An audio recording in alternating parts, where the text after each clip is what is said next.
And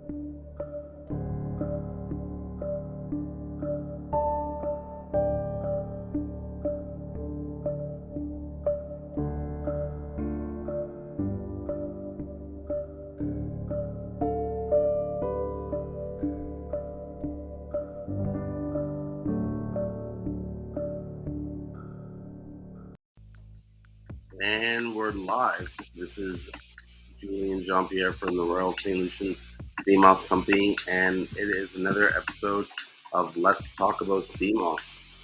So let's get into it and talk about it. Let's wait a few minutes for some people to join us and get in the room. There's a couple of you on Instagram, which is great.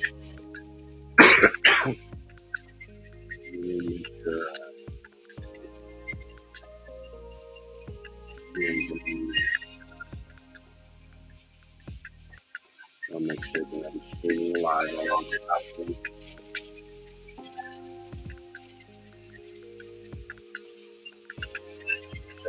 Camera.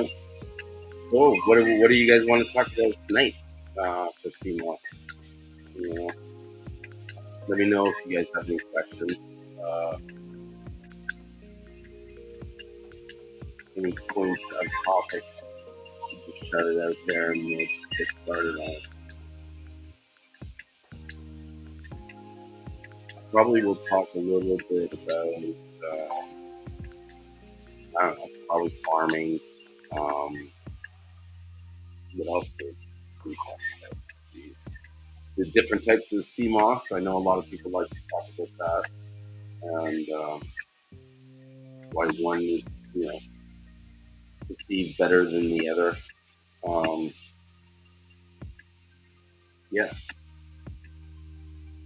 There's so much we can talk about Seamoss. Where do we start? Well, you guys, welcome to the Instagram. Let me know if you have any questions. Otherwise, I might just talk a little bit about colored Seamoss. That's something that everybody has a kind of curiosity about.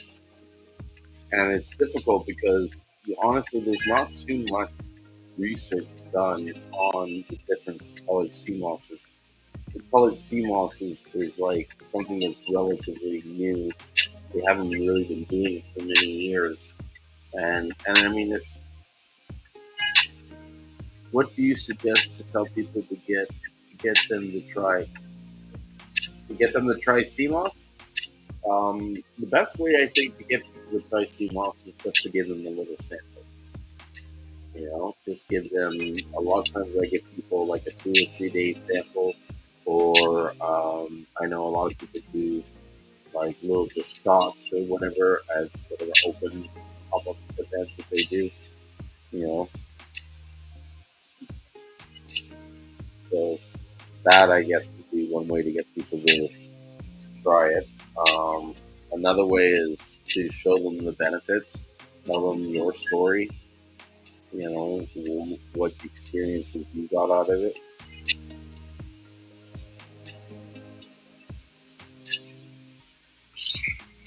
Hey, what's up, Ricky? What's going on, man? How you doing? Not much. I'm there. Chilling. Just getting this stuff. Not sure what topic to talk about today. You know what I mean? Yeah, we can talk about anything. I know. I kind of wanted some people to ask some questions tonight. So that's right.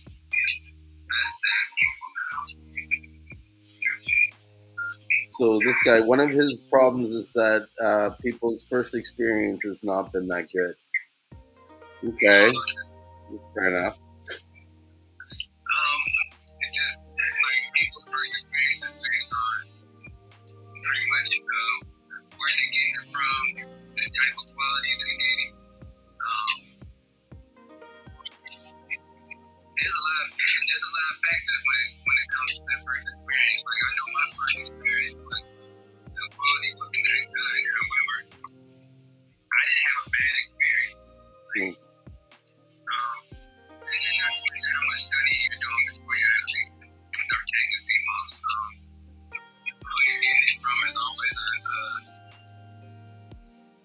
good source of knowing exactly how to take it, or if they have to give you the time and tell you exactly what to take it and how to take it. I think that's the best thing I can probably say as far as that. Just know your supplier. If your supplier gives you enough time to tell you exactly what to do and how to take it, that's a plus. Yeah. I think also if they have a problem, it's important to find out what is the problem. You know what I mean? Like what is giving them that bad experience? Because if they're having a bad experience, it could be like it's the Seamoss tastes too fishy or something. Like if you don't solve the problem, you're gonna continue to have that issue with people going forward. And then is another thing is that his expectations on what it's supposed to do for you as well. Yeah. But a lot of people have an expectation where it's supposed to cure everything the first time you take it. and that's not the case. It's actually wonderful for a multivitamin as far as that's concerned. Man, I preach Seamoss until I'm blue in the face. Yes, fishiness is one of the problems. That's why I started using gold. Yeah, you'll get the fishiness in the purple for sure. Exactly. Definitely on the purple. Especially in the condoms. You're actually getting on the condoms as well. Very fishy. So gold is a wonderful way to start off. And especially if you get a gold that's really clean, that's even better because you can actually kind of, you can kind of work around it. Not to mention, if you go ahead and drop some lime in your, as far as when it's soaking, that will kind of take all that fishy taste away from it as well.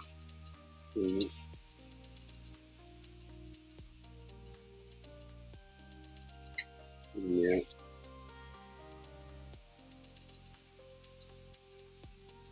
Just waiting to see if he might have a follow-up question. And shout out to Miss Georgia Pete. She's one of the people that's been with me from almost day one. Yeah. See, gold is the only thing I can use in my drink. I wish I could use purple or green. Yeah, I think if you use the purple or green, you almost have to use less of it. I think with the Aquarius horn, he actually makes like Seamoss drinks, as opposed to the gel. He makes like the lemonades and other stuff. Yeah, if I'm not mistaken. But definitely, you know what I mean. You don't want to have a big fishy smell in the. Yeah, that's definitely. Yeah. I guess that throws people off, but you understand it's all Seamoss, so it's gonna smell like the ocean a little bit. It's gonna taste have the ocean taste. It really is based on as far as the fishiness that you're gonna smell as well.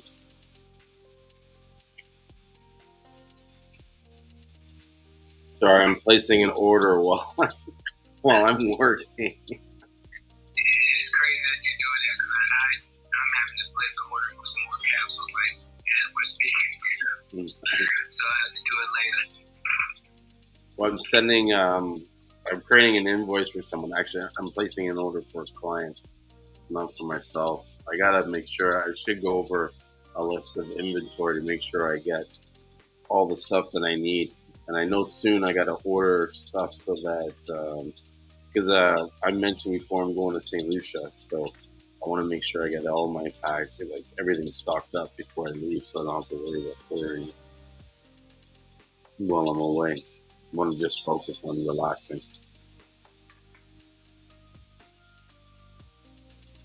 Should be good time. Good times. Yeah, I gotta see how fast I can get these capsules. It was a good day for capsules. Well, it's been a good week for capsules, so I gotta up my stock just so make sure I don't run out of anything. You should just join the room. Oh, he's early. What's happening, man? What's happening? What's going on? Laid up like you speak, man. Lit up 99, baby. I know here a long time. I saw y'all on last time I was about to hop on. But, shit. I've been working. I've been running. Where you at now? Shit, where am I? I'm in Tennessee. I just left Virginia. Man.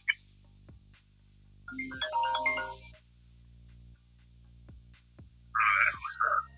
I'm in Nashville, Tennessee right now. On my way back to Virginia tomorrow morning. Nice. Oh, Julie, I was able to get some of those Tron crypto. Oh, you were able to get the Tron? Yeah. When you told me to download Kraken, they had it on there. Oh, yeah. But yeah, XRP, I couldn't find nothing that hold the XRP. I don't think the U.S. allowing us to deal with it right now. It's cheap now. It's like 65 cents. Yeah, I don't know what's going on. I think they're going through some type of Lawsuit. Yeah, so they're not letting us buy it. They still letting y'all purchase it up there? As far as I know, yeah. Oh, man. But I know there's ways around it. You need to get a thing called VPN. Yeah, I had a VPN. I know all about VPN. Trust me, that's when Bitcoin used to be. You definitely know about VPN. Everybody know about Tor, but I tell you what it was. Silk Road? Yeah. My God. You get everything. Holy shit. What we talked about that last time? Yeah, I think so. Good. Yeah.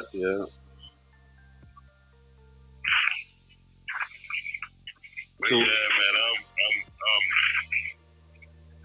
trying to.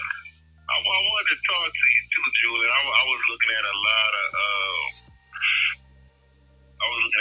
of different like websites and stuff like that. So I'm trying to build a few websites. For what? A few things. Okay. But it's something. I'm not sure how I'm going to do it though. Because I'm trying to do some drop shipping as well. But Shopify. I don't know if that'll be good. I don't know if drop shipping be good.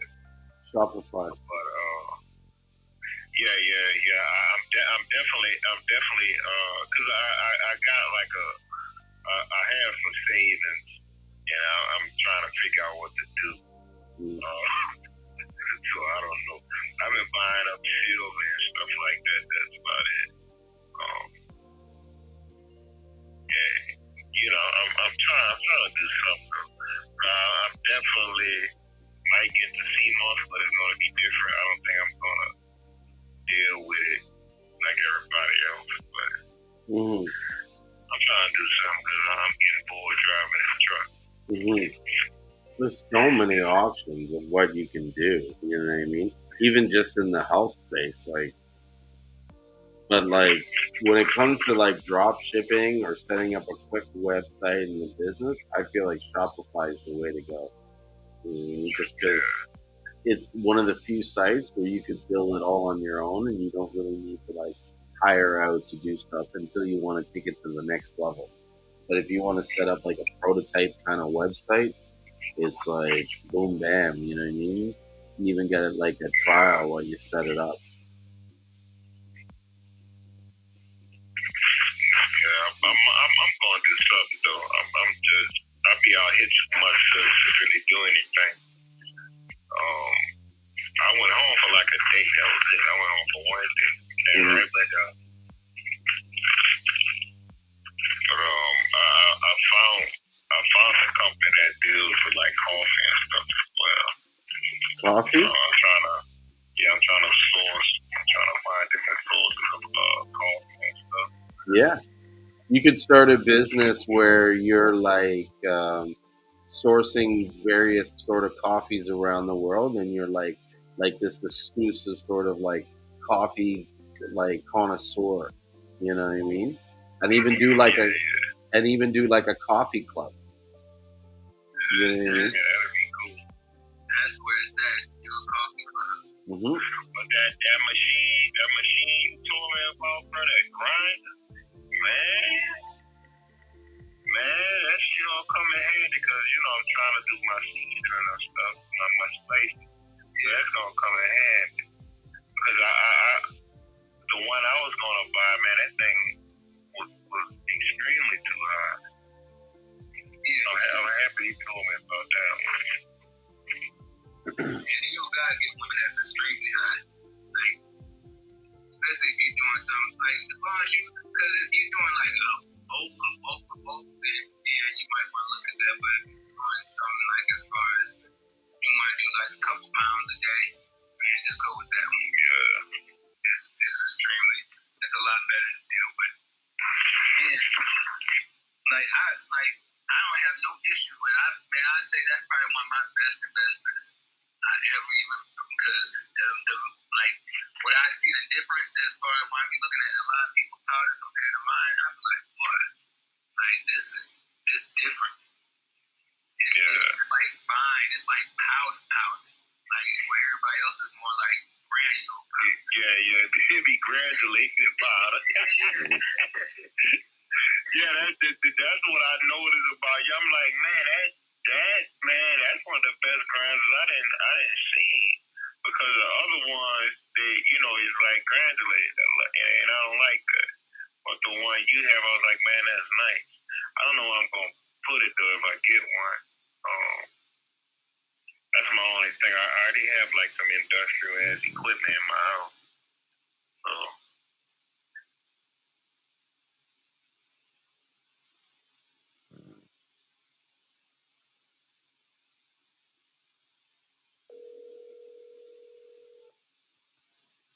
I'm just gonna pause this for a second because I have to call my dad.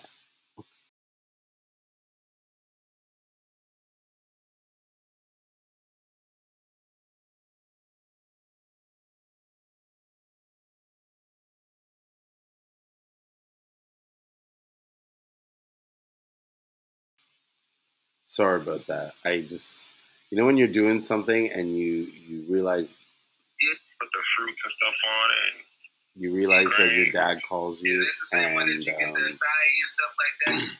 something just told me, let me make sure he's okay.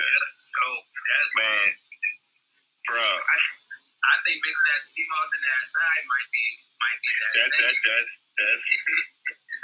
thing. I did it at home. I was like, man, this pretty good, because when I go to Florida, I get the bowls from this place called Grain and Berry.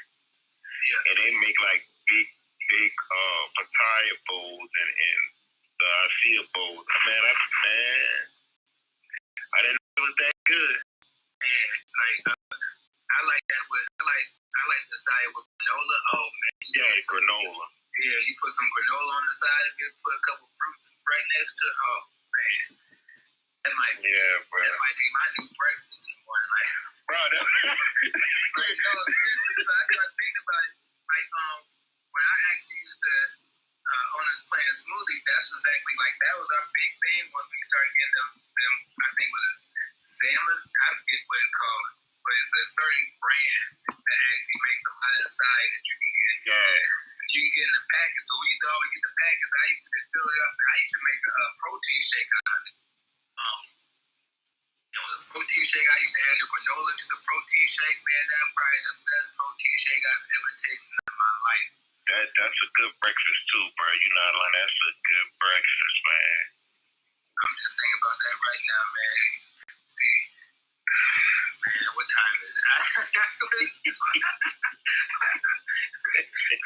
don't know what to say, man. I'll be back. I'll just real quick get everything I need to have that breakfast. Yeah, bro. If look up a place called Grain and Berry, and whenever you're around one or if you're close to one, go try them out, because Bro, as soon as I tried it, I was like, man, I want to open up one of these places. And, you know, they do, like, franchise things. Grain and Berry? Yeah, I think so. Let me check. Yeah, bro. Try it out, bro. And they give you big bowls. Yeah, like, that's what I just lot. I'm like, what? Don't get it to go. You got to go in there and get the bowl. It's bigger when you say that.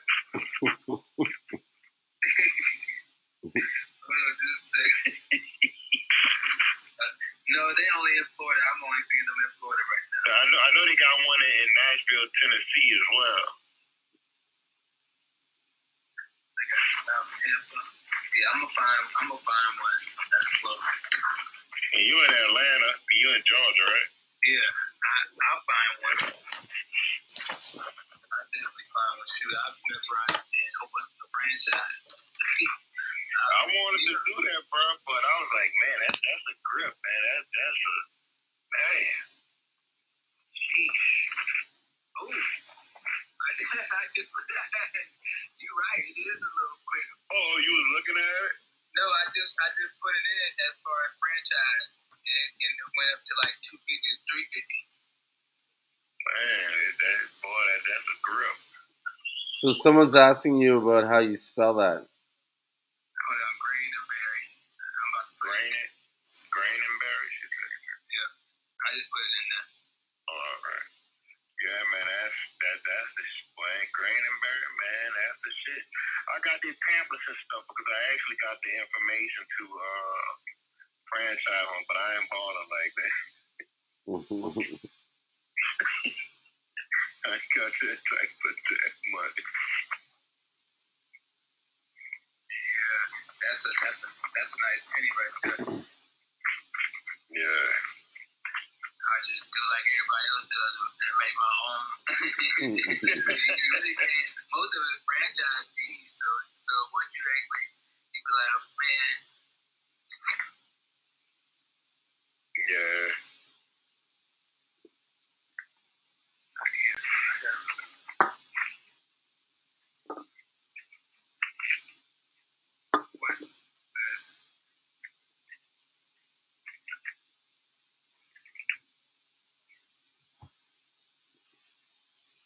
Were you looking up like the franchise information for this thing? No, I was looking at Amazon. That's what it is. I was trying to remember the Yeah, with the face on it. Yep. Because they've been out for years. When I say years, they've been out for years. Like that's where we used to always get our acai from. And you used to be able to get in like little packets like this. The only thing you do is just let it unthaw, and you. Yeah. I'm guessing that's what a lot of people are doing to make their bowls. Yeah. That's what I would be doing. Heck, man. You know, those bowls are the shit. Like, those bowls are nice. Yep, I'm seeing what they're using. So you know, the other one, the pecan bowl is actually the dragon fruit. That's all it's named for. What did they do then? I was gonna ask you if you're fermenting anything lately. Oh hell no! Last time I fermented something in the truck, that shit blew up in the front seat. That's why I asked. Man, that shit blew up in the front seat. Boy, I'm pissed off, man. Like that motherfucker got I actually have a little bottle of it in the front. Oh shit! But I need some juice because I was gonna pour it in a juice bottle. Well, I was gonna take some. I wanted to squeeze some juice in there with it and let it ferment, but I'm not letting it do like I did last time. Yeah, you gotta keep eye on it. Yeah, because I couldn't open it. When I opened it, it just bust out. And but I didn't know I was supposed to put it in the refrigerator before I opened it, so it wouldn't do that. So I didn't know. Oh. And when I say it all came out, it ain't like, sometimes it come out. No, all that shit came out. Like, like it started from the bottom all the way to the top. I'm like, damn, it ain't no more liquid. It's just bubbles in the bottom. It was like a half a gallon of stuff I had up in ferment for a minute. That must have been funny, man. Oh, man. I could have been the fly to see that. And then, oh, man, you have to clean that up. I'm sorry for you. Yeah, it ain't too much got it because I had the passenger side door open when I opened it, so I hurried up and held it out by the door. Hey, what's up, Battle? What are you saying?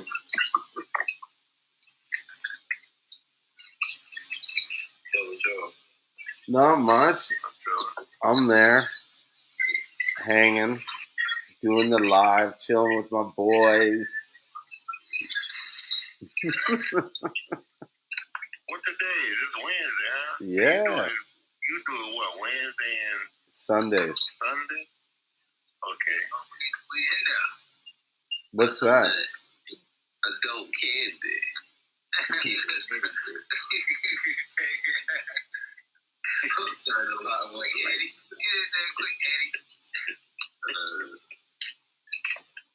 No shit. I'm there. Getting excited for my St.Lucian trip. I can't wait to go down there. Oh my gosh. I was thinking about it early today. I was like, I'm going to fuck shit up. Excuse my language. Like, I'm going to be like live streaming every day, hanging out with these farmers, doing in the water, like flying my drone. Oh my gosh. I'm excited. I'm going to the first 2 weeks I'm going to spend with the family and not really fuck around. But the last 2 weeks, I'm going to go hard. See?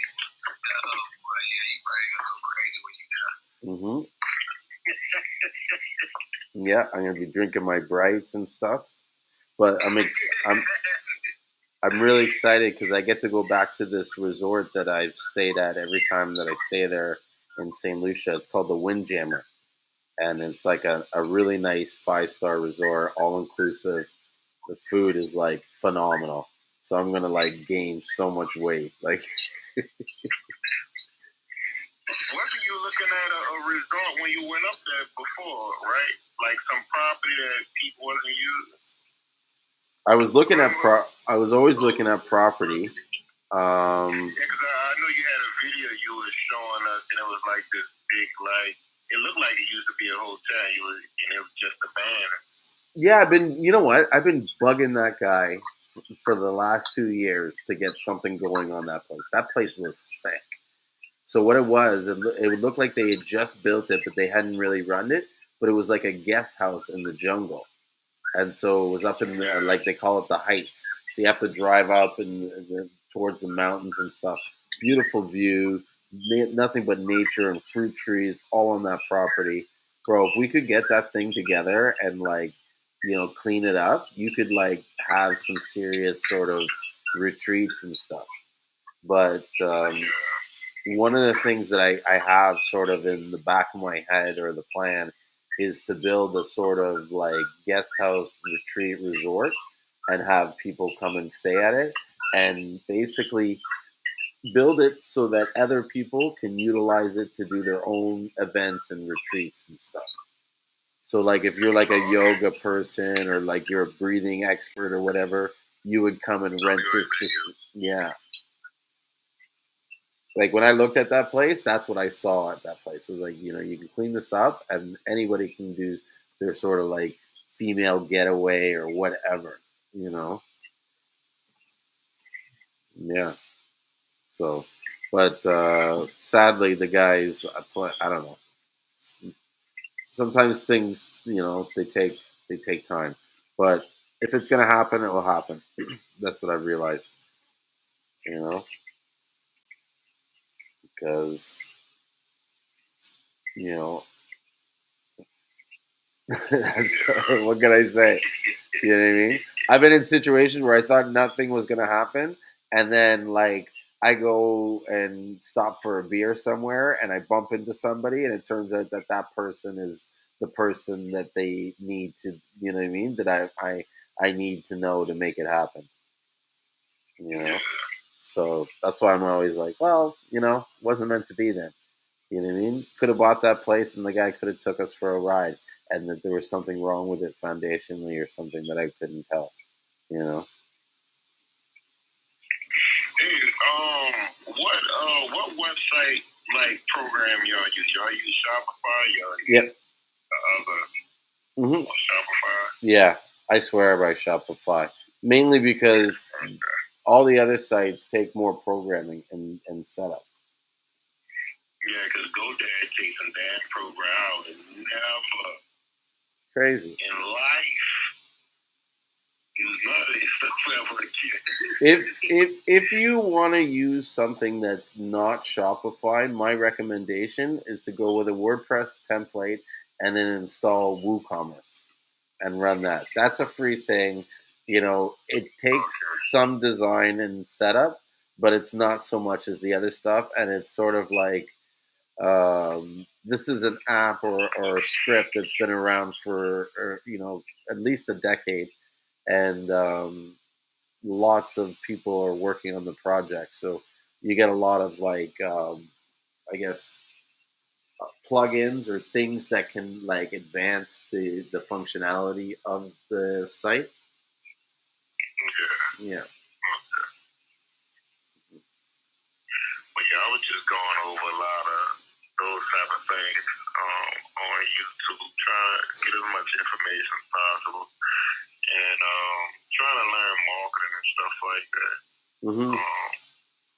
I don't know. I am kind of scared to start what I want to start because I just don't know. But I don't know. I'm kind of scared though. Well, what are you scared of? I don't know. That's the thing. Well, Then you're not scared of anything. I'm scared to mess up. Well, you are going to mess up. I know that, but so get over it. Basically, I feel like it's not going to be successful. I know everything takes time, but that's just something I have to work on, which I'm like that before I hop into anything. Yeah. And I guess it's like that that fear or that butterflies in my stomach. That's how I feel about everything I do. Before I hop into it, it's always this nervousness, and it's like, what if? Then I start doing it. I'm like, oh, it ain't that bad. And that's how life is. We always create more fear than there actually is there to fear. But there was something I was going to say, and I forgot to. Yeah, go through your what ifs. Go through all the what ifs, and then once you get to a point where there's no more what ifs, then go. Because that's the big thing. Is like if you play all the things that could go wrong in your head, then if they do go wrong, you're ready for them because you're gonna pretty much plan it all out. Like, okay, if this happens, then you know what the next step you need to do. I'm not the biggest advocate. I'm like, okay, so what if this happens? What if this happens? So once I answer all those questions, then I'm ready to go after that. Yeah.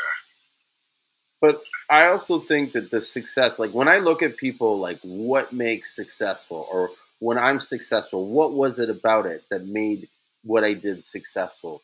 I usually sum it up to this one thing, which is just desire. Like you have to have a certain amount of desire and focus. That's another thing is focus. You know what I mean? So your desire has to be so strong that you're not willing to stop, that you're not willing to get up. Because even though you screw up, everybody's going to, this is why I said you're going to screw up. We all will screw up. I've screwed up 100 times in this business, right? But I kept it going. Do you know what I'm saying? I kept pushing it. I didn't sit there and say, oh, I don't want to do it. You know what I mean? And then I look at the desire. You know what I mean? Like, bro, if you're not willing to commit, 8 to 10 hours a day, every day to do it, then you're not going to be successful. You know, that's a funny thing that you said. For the last 2.5 years, like, I don't think there's ever been a day that I've said, you know what, I'm done with Seamoss. Yeah. I don't think there's ever been a day that's like, man, I'm not doing Seamoss anymore. Mm-hmm. Like, I can't recall. Mm-hmm. It's I'll figure it out. Yeah. What? I'd rather just say I'll figure it out, but it's never been a situation where I'm like, you know what, I can't do this no more. And there's been some days that I'd be like, what is going on? And go through it. Like, ain't nothing but to go through it. And typically what happens is that I think my passion leads me to a point where the universe works everything out for me. Mm-hmm. And this is what I'm saying. It comes down to the desire. What I've seen is when I want something badly enough, my thoughts pull everything together because I'm focusing on it. I want it. I'm thinking about it. You know what I mean? I believe I can have it. I see it. There's no sort of fear about, oh, you know what I mean? And you don't know until you know. You know what I mean? Just try it. You know what I mean? Start small. Start small. Just do it. And if you don't like it, stop it. But if you like it, keep doing it. Keep doing it. Yeah. Grow. Yeah, it is. Well, what I'm trying to do is it's going to cost me a grip too, so I'm kind of hesitating. And I'm like, should I not? But I need to anyway because I've been pondering for a few weeks. But if I do that, I'm going to have to leave from out here. That's the only thing I'm thinking. I'm like, I need something while I'm doing it, so I can at least still have some income coming in before I get up off the ground. So that's what I'm thinking. And I'm also like, I ought to put everything in storage. Yeah, you have to store it up. Well, that's what here Bull City says. He says, is it feasible to make the jump or smarter to work up to making a big jump? I realize after tax time, the gap between sales and profit. Yeah. It's one of those, it's a feeling situation, I would say. Like, some things you just got to jump. And other, like, I know with certain things that I'm doing, like, even with capsules, like, I plan on doing automatic after a while. However, I love the manual of it right now because, like, it just gets me in touch with exactly what I'm doing. And if anything happens as far as with any machinery, I can go back to making capsules by hand and not have an issue with it because I know exactly. So I'm going to work my way up to automatic, but for right now, I like the manual part of it. And the thing is that I actually have a goal. And so once I get to that goal, then I know it's time to go automatic. But until I reach that goal, because like I could go automatic, and it actually would put me in a hole, and that's where I don't want to be at right now. Like, because anything can happen with your business where it's a hit or miss on certain days, or even with marketing and advertising, things of that nature, if it's not going. And not to mention how we always talk about people are back outside, so Seamoss isn't as profitable as it was 2 years ago, to say this time. And that's where everybody sees a lot of their money come in or a lot of their people come in is 2 years ago from this time. But in the last year, you're going to see them kind of level out a little bit.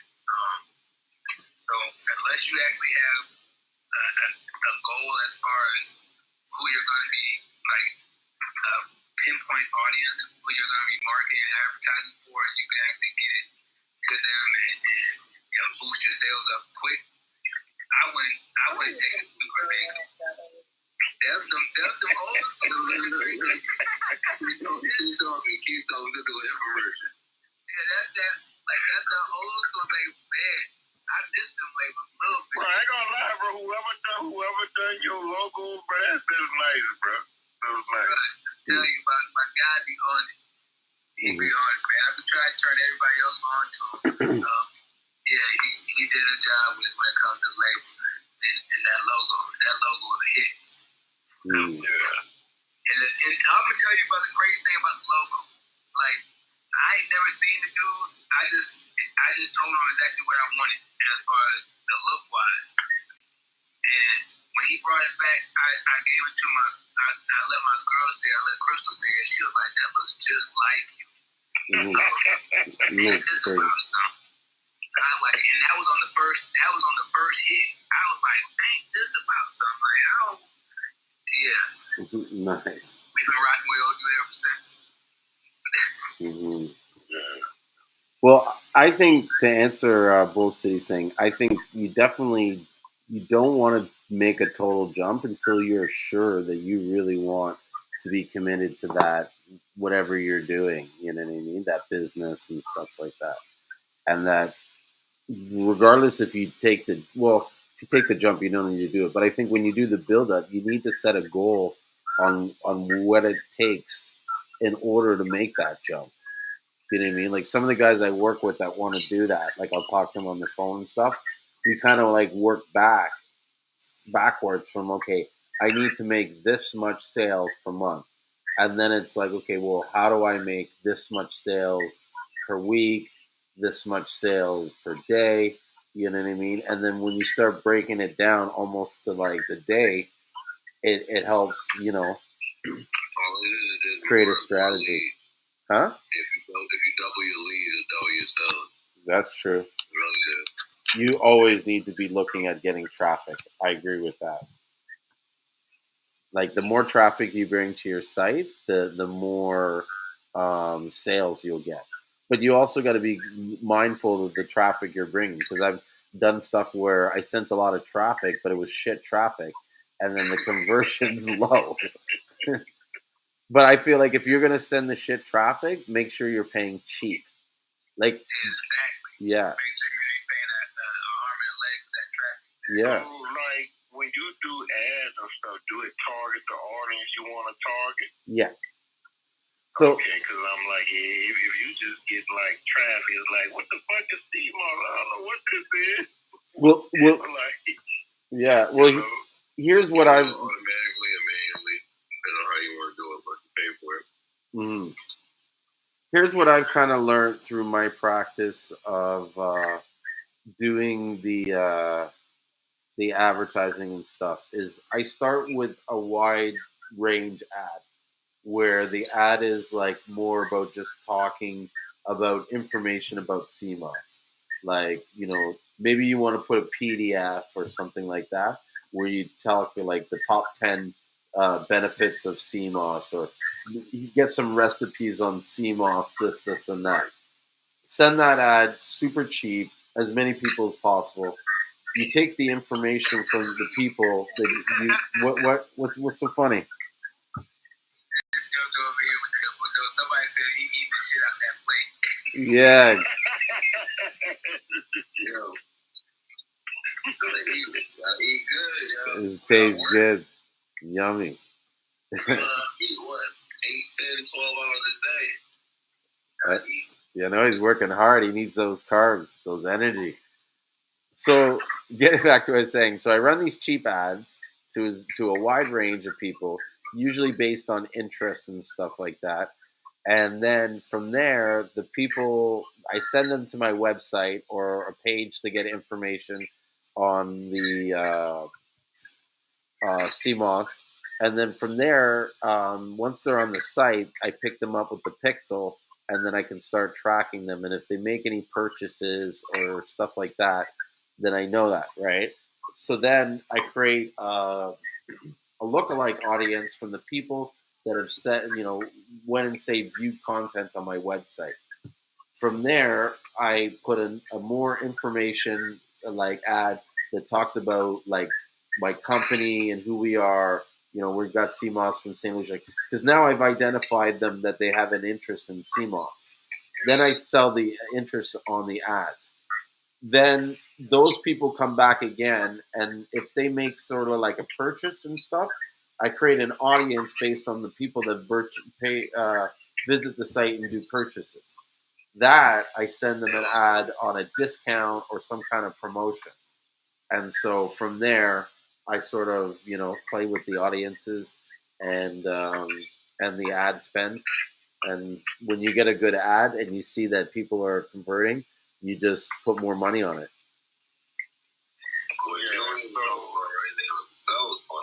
That's the sales funnel. Yeah, there you go. Exactly. So let me ask y'all a question. Do y'all like Facebook ads or Google ads better? Google. I gotta get more in tune with it. I'm actually not even really tapped into that. That's something that I gotta work on. For y'all, well, you be going crazy locally. I put it like that. From what I see, your local buzz is just like you really don't have to go outside your area to really spell right now. Mm-hmm. So what y'all think is better, like doing Instagram ads, Google, Facebook, or doing ads through email? Okay, so monetarily wise, the emails hit a lot better because you're not spending any money on them. What about text messages? Text, you know what? I get a couple that do the text, but you know what? Reason why I'm saying that because any company I buy from, I see how most of them do like the text messages, and it's like when you don't buy something, I guess it's automatic. You say, well, we see you bought this, or we saw you put this in a cart, and they'll offer you like 50% off just so you can buy stuff. Mm-hmm. So, but I think I probably have to get better as far as advertising SMS messages because I don't have a lot of people that are on my SMS as far as being able to send them out a message. Like I might have a couple hundred, but that's about it. So and that's even with my emails. Like that's one thing that I had to kind of learn about as far as getting emails and setting up to where I'm sending them emails and things of that nature to sell them. But what I will say is that when I do the like an email blast, like mostly they all hit for something. Mm-hmm. Like if it's like you may only make a couple $100, but you only spend like a few dollars when you do it. So it always works in your favor. Yeah. I feel it's vital to have one of those kind of sort of email back end SMS response. I use Klaviyo. Yeah, I love Klaviyo. Yeah. Even though I don't know how to what's Klaviyo? Was that a plugin for Shopify or something totally different? It has a plugin for Shopify, but you can also use it for, I think, for WooCommerce. Let me go look at the integrations. I kind of pulled it up because I wanted to look to kind of remind myself like how awesome it is. I love it. I still need to learn how to use it really good. Like I'm not like that's the one thing that I really don't really get into. I wish I had enough time to is marketing and advertising, especially on emails and things of that nature. Like, yeah. Or even somebody just writing out the email templates for me that convert. I might go to my Fiverr people, see who I can find on Fiverr to make that. No, you're leaving so much money on the table. And so it does have an integration for WooCommerce. So if you didn't use Shopify, you can use WooCommerce. It also has it for like Magento, so many of these ones. Even BigCommerce, that's a big e-site platform. And so what it does is it pulls in all your profiles and all your like users and data, and helps you track them. You can send them emails. You can get their SMS numbers and stuff like that. And so you can set up abandoned cart flows. The best thing with Klaviyo is the flows on it.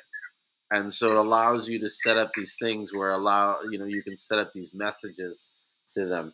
And dude, I don't even have like like I said, I'm leaving so much money on the table. Like I should have a flow where it's like if you haven't placed an order in 160 days or whatever, it'll send you a coupon and a message and hey, what's up? Is everything okay? You want to do a phone call? Was there a problem? You know what I mean? I should be doing a flow where like after they place an order, 60 days they get or 30 days they get a message. Here's some recipes to use with your thing. How are things going with your Seamoss? Like, but Yeah, that sounds cool. mm-hmm. Yeah, like it really, it actually saves you a bunch of money, because it really don't cost that much to do it. That's the biggest thing. Mm-hmm. And then, like, just so people don't forget about it, they be like, oh, I forgot to order some Seamoss, and then because they see the email, they quickly jump on it. Mm-hmm. That's what I kind of noticed. Yeah. And bro, I see you got that glycerin in the background, bro. Oh yeah. That coconut glycerin. Now that's vegetable glycerin.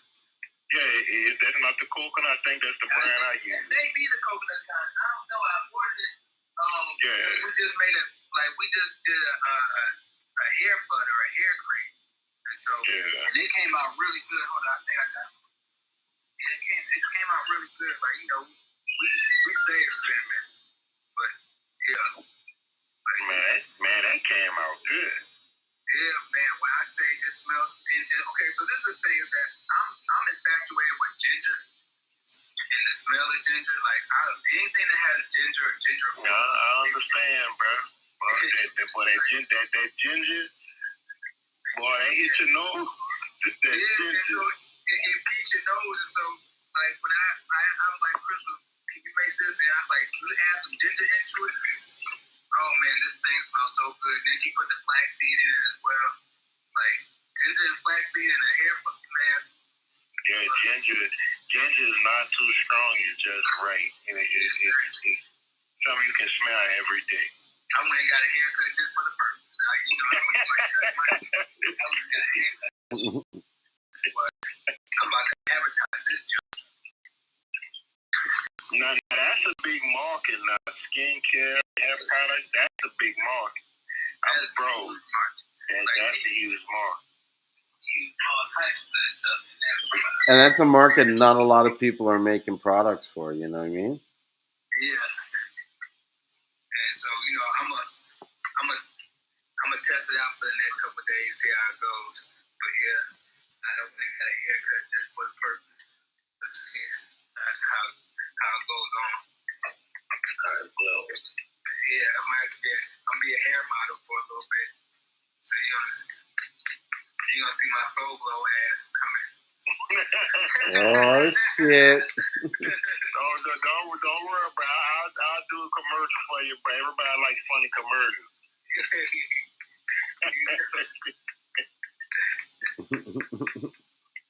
Hey Jada, what's going on? Oh, she must be somewhere else. She said good morning. Right. She working on tonight. Oh yeah. Cause you you work overnight. It's funny, bro. Cause I drive truck. I be like, is it yesterday or is it still today? No, it's tomorrow. You be delusional. They call it insomnia. Yeah, that's how I be in this truck, bro. I don't remember my days. All I know is I gotta get to a place at a certain time. Real quick. I'm just looking at this stuff. I got to get back on this Clavio. You know what I mean? Yeah, you start looking through it. Like that's like I be trying to set up my weekend to say, you know what, I'm gonna go through it. And I never get to it like I want to. I never get to sit down for like a good hour or so because it's really gonna take you an hour or so really to kind of go through. Like that's really why I'm probably just gonna go to Fiverr and find me somebody that knows how to do and set them all up for me, and then be done with it. So the videos, your ads, and stuff like that. Well, it's really what you're doing. You're trying to do email flows. So like you have them do an email flow for you. So like say somebody just has something in their cart, and if it's over $100, then that like they might set up a flow that gives you 10% off. Or like Julien was saying somebody that hasn't purchased from you in a while, if they haven't purchased in the last 60 days, you send them a reminder, hey, here's a $10 gift card for your next purchase. From the Klaviyo, looking in the last 30 days, 18% of the revenue that I had came from a Klaviyo message. 9% of that income came from the actual flows, like the abandoned carts and stuff like that. And then the other one came from a one campaign that I did. So I should be like running it like a campaign at least once every other week, if not every week, to kind of like let people know what I'm doing and stuff. I try not to spam people. I think it should be a once a week situation. Yeah. It's really just for a reminder. Mm-hmm. And like you give them just remind, hey, I have this on sale, or hey, just got this product in. Hey, have y'all seen this gold lately? Like just one of those. Even you might say, hey, we got some dark purple this time. I know people been looking for this dark purple. Or kind of like I actually use them as kind of like newsletters. So I might explain what green sea moss is and what's good for it. Like I really gotta do one for that like soon, because I keep on telling people that's what the women looking for right now. They need that green sea moss in their life. Like men too, but I know women. It's bikini season. They try to show out, and I want to let them. I want to help them. Well, Tata here is asking about what's the deal with SEO. Man, I wish I knew more about SEO, to be honest with you, as far as what not to do. Search engine optimization. Like anytime you're supposed to put CMOS on one page, like because if you put CMOS in like as far as with your SEO in one page, like if you put it too much, then it kind of messes up your SEO. Yeah. So there's like a certain amount that you should put, and there's certain words that you need to bunch together to actually have your SEO go up. I don't know it for sure. Like I really want to study it as well, just to see if I can actually improve my SEO on certain things. I've actually had people write stuff for me, but when I see them write the stuff for me, first of all, a lot of times when you actually try to get somebody to write stuff for CMOS, they don't know what they're talking about most of the time. I'm being honest. It's true. It looks terrible. And so you're like, really? This is what you're man, y'all better use those websites, man, with those CMOS books on it. Yeah, I gotta get more. I haven't even touched those yet. But man, you tripping, bro. I'm telling you, you're gonna get lost in the void once you start. I'm scared.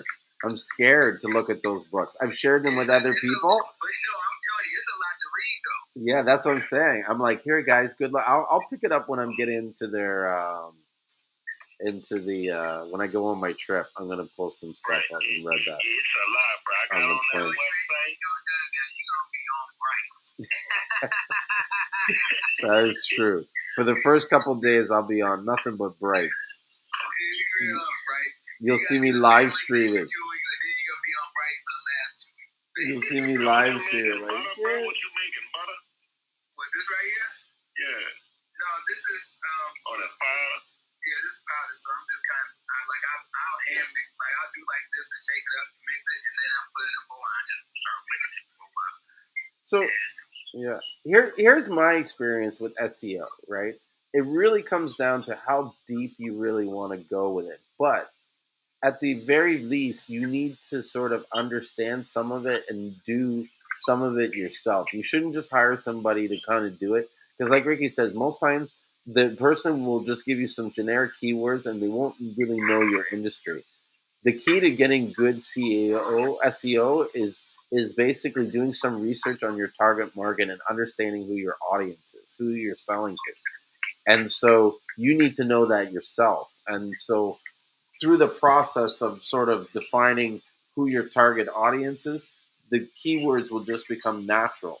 And then that to me is like the best way to do it, because you're almost doing it from your experience, not from some inexperience. You know what I mean? You're right about that.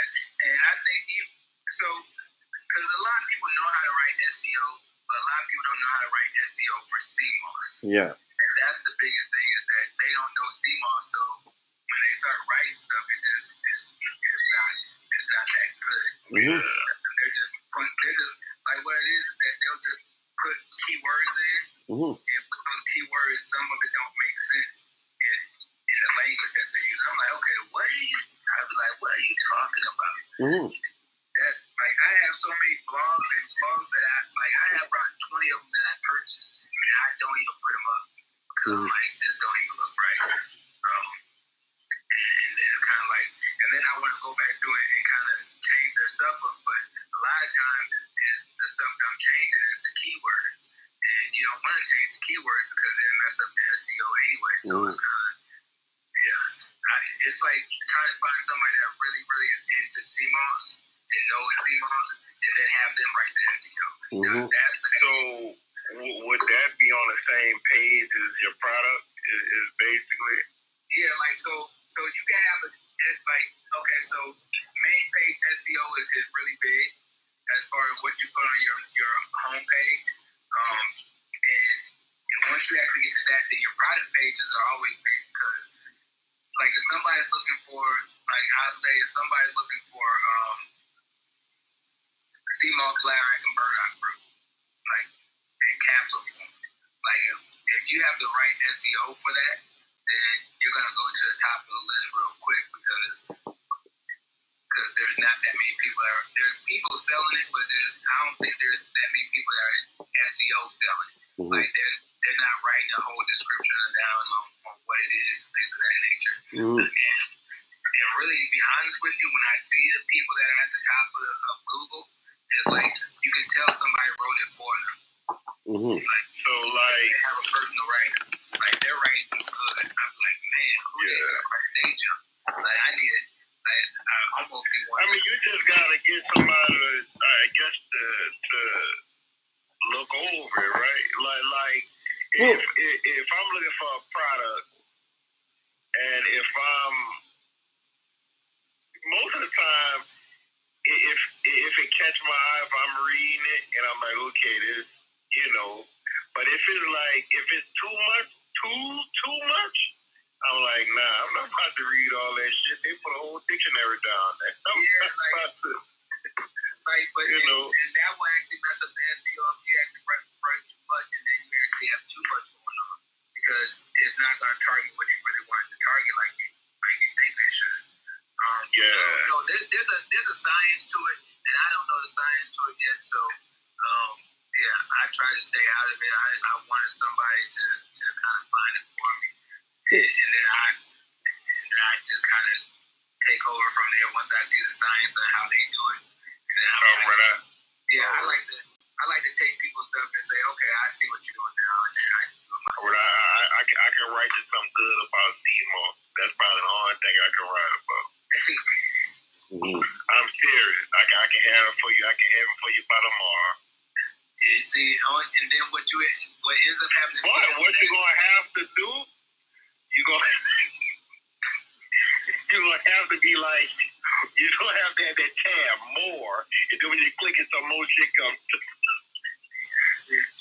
But you know what? The funny thing is, you actually just put me on something like just write your own, then give it to somebody that knows SEO and have them clean it up for you. Like that probably is going to be the process that you end up having to go. Write your own page, and once you write your own page, just have somebody that really understands SEO because they gonna charge like people doing SEO kind of charge you like they ain't just doing it for no small fee. Man, they trying to get that check out. Matter of fact, have me going because it's about my Fiverr time anyway. This is when they act. They active on Fiverr after 11 o'clock. You get on Fiverr and find anything that you want. They quick to send you a message back. Where's that website? Let me see.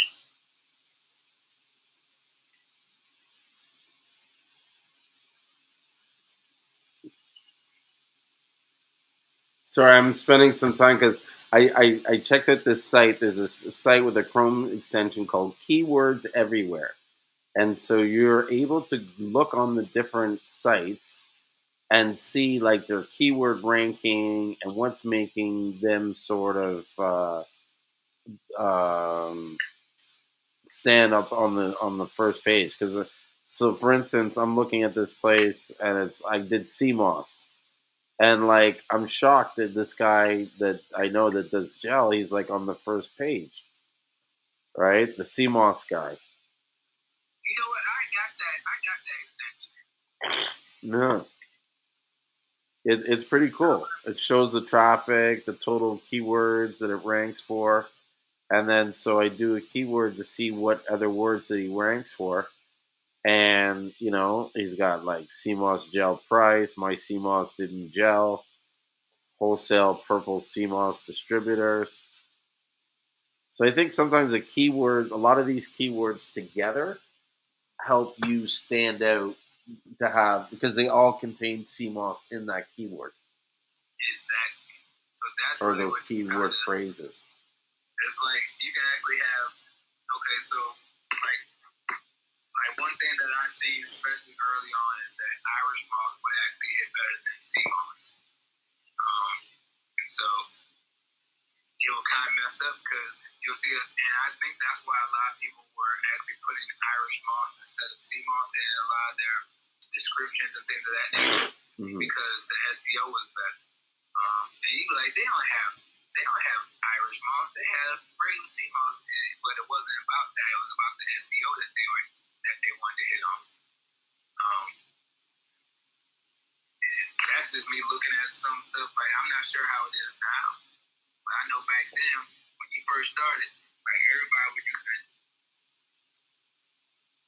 Irish moss. For keyword purposes only, I believe.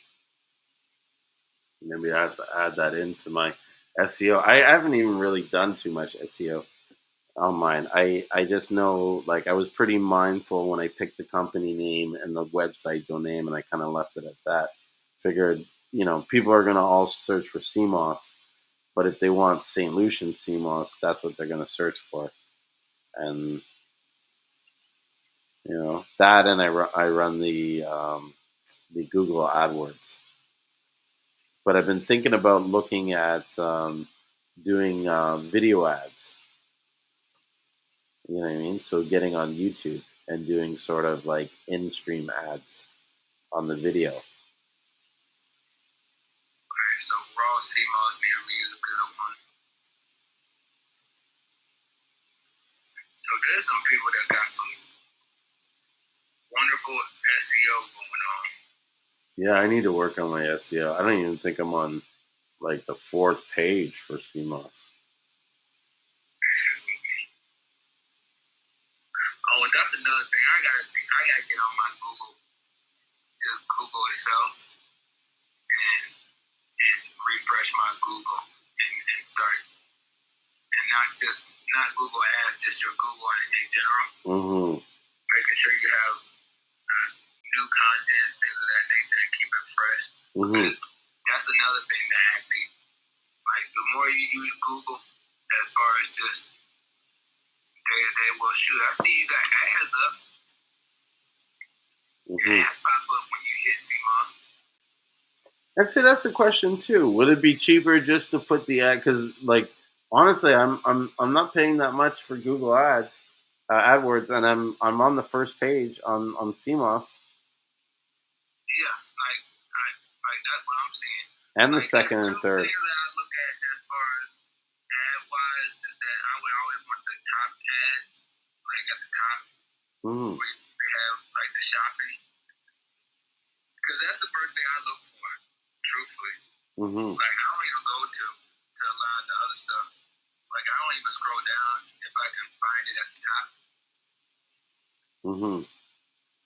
Like, cause most of the time I'm looking for certain things. I'm trying to be like, I don't really want to look for. I'll be honest with you. Like, so if I see CMOS and I see somebody that actually has an ad at the top and it's in my range, I am going with them, especially if the ad's hit. Like, that you can get, like, you know what? But this is the crazy thing is that I haven't did any Facebook or Google ads in probably the last 6 months. I just started doing them over Christmas, and business has really picked up. You know what I mean? And so now I'm running Google AdWords, TikTok, and then I just started doing Facebook. Recently, the Facebook, I started spending money, and then I kind of toned it down a bit, only because I feel like I need to go back in and clean up the sort of like all the different audiences and stuff, and sort of organize the campaigns properly and create new content for these Facebook ads. And I just haven't had time to make them. I just don't like them. I don't, man. Why? They make money, bro. All these ads make money. Like when I start running, Facebook makes money. huh? I say Facebook makes money. Like the thing is, okay, so I don't like I like doing how we talk about the engagement. Yeah. Like I don't want to actually do the purchase ads. Like you trying to get somebody to purchase because you'll spend $30-$50 in a day's time and get one person maybe every 2 or 3 days that'll come in and hit unless you got your audience to a T. And then the thing about with Facebook is that it's hard to find the right audience that's going to be a hit. Like once you find the right audience, then you just can flood it. But then you can do a lookalike audiences off of that, and you can flood it. But it's hard to find that audience for Facebook that's hitting. Like it may be different, and I'll say this: it may be different for people that's trying to sell gel. I think they actually have a better experience because people may be quicker to buy gel than they are to buy a pound of Seamoss, just because they don't really want to do nothing. Like, but you have Google on the other hand that's totally different, where you know what they're searching for. Like you know it, like, and that's the thing. Is like, okay, so Facebook is like hit and miss. Like, you know, you can run these ads all day long, but a lot of times these people are just kind of scrolling through them, and you'll have to be paying just for them to show up on somebody's feed. And unless you got wonderful content and you're showing them how to do it, and you're pretty much giving out free advice and free stuff, then you can hit. But other than that, man, I don't really like Facebook ads. I'll do an engagement as far as with those, but other than that, I don't want to spend that $50 to $100 a day, and hopefully I get a hit off for that $50 to $100 a day. Like, you know, and then because a lot of times people will be looking, and then another thing what happens is like they'll click on your ad, but a lot of times the people that are your competitors, and they're just seeing how much your prices are and things of that nature, and you paying for that click.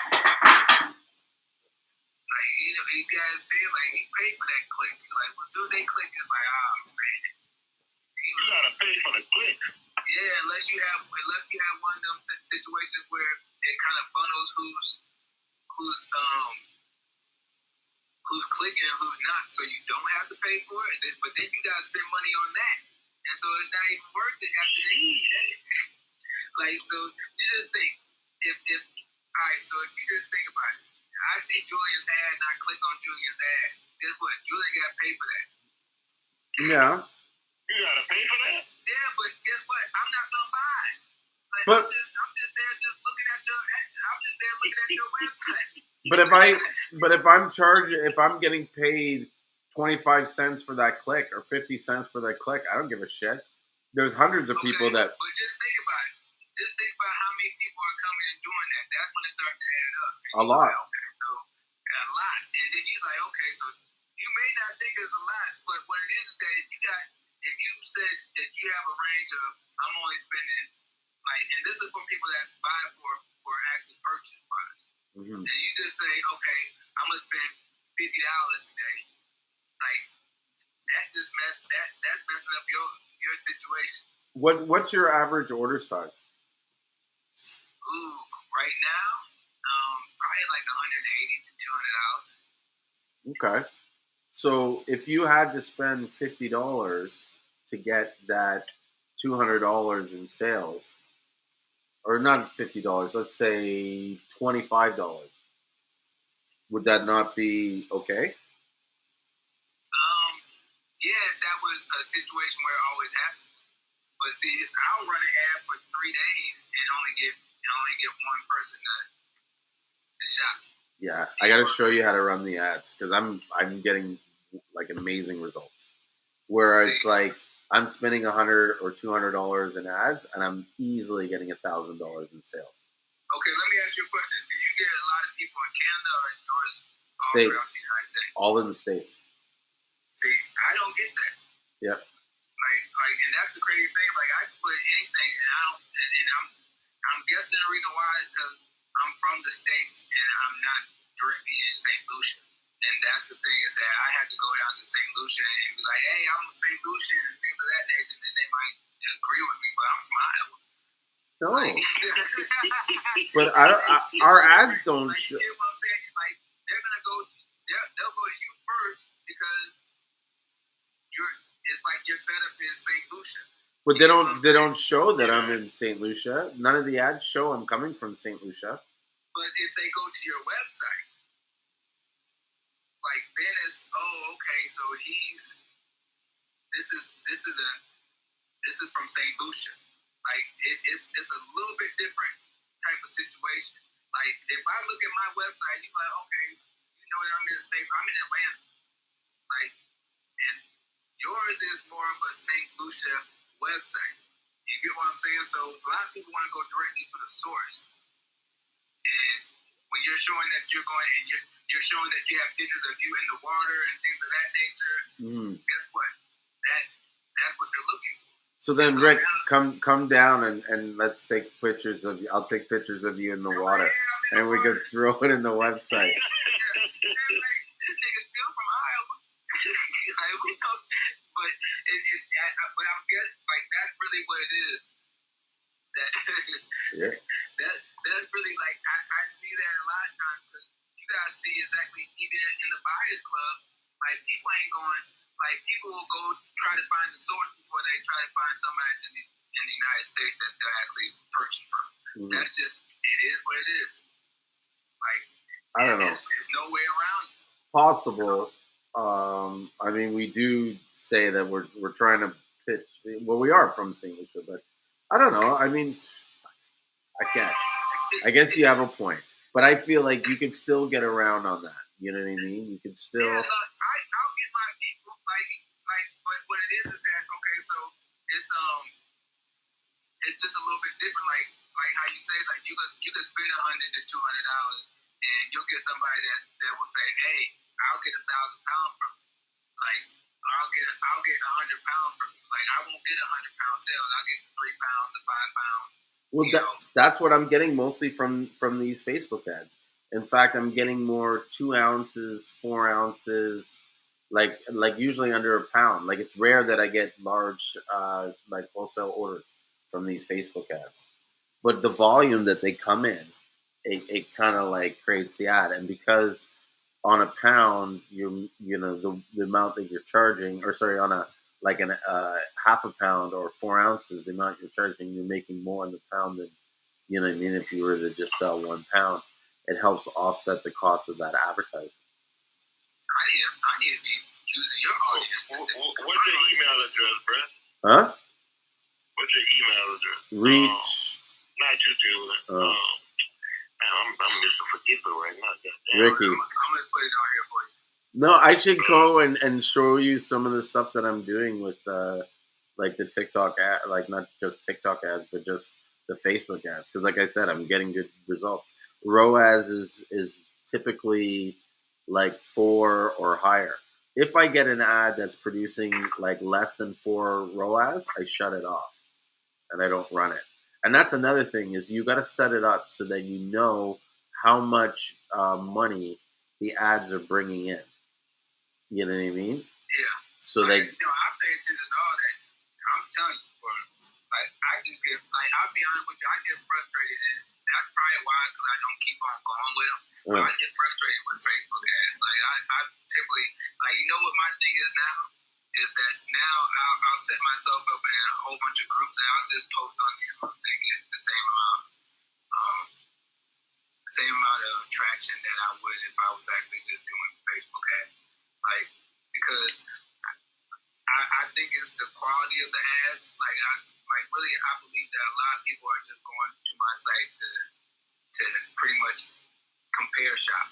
Mm-hmm. And so every time you compare shop, that's costly. So you might compare me to this person or this person or this person. And the other thing is that I don't sell gel. Mm-hmm. And that's always going to be an issue because I don't sell gel. Most people are going to come and look for gel. And then when they don't see gel, then they're like, oh, let me just go ahead and click off and find somebody that sells gel. You need to work on your audiences better then. Yeah, like that's why I say my audience, like that's the thing, is like there's not really a certain particular audience that's set up for Seamoss. Like it's hard to find, like you can go vegan and you can go plant-based and all these other things, but these you got to say vegan and plant-based, and it's plant-based and vegan. Yeah, like you gotta do either or just to find one, but then you won't really be able to find a lot of that are just plant-based. Like you gotta do nutrition and or something of that nature. Or I'll be honest with you, the best audience I had was Love and Hip Hop. Check your email, man. Mm. Yeah, the best one I had was Love and Hip Hop. How did you get the audience from them? And that hit a little bit better than anything else. It should be a PDF in there.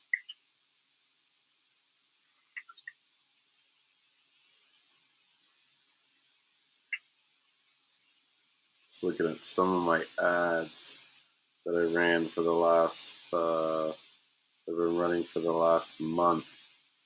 Say for 27th. Let me see. It didn't come through yet.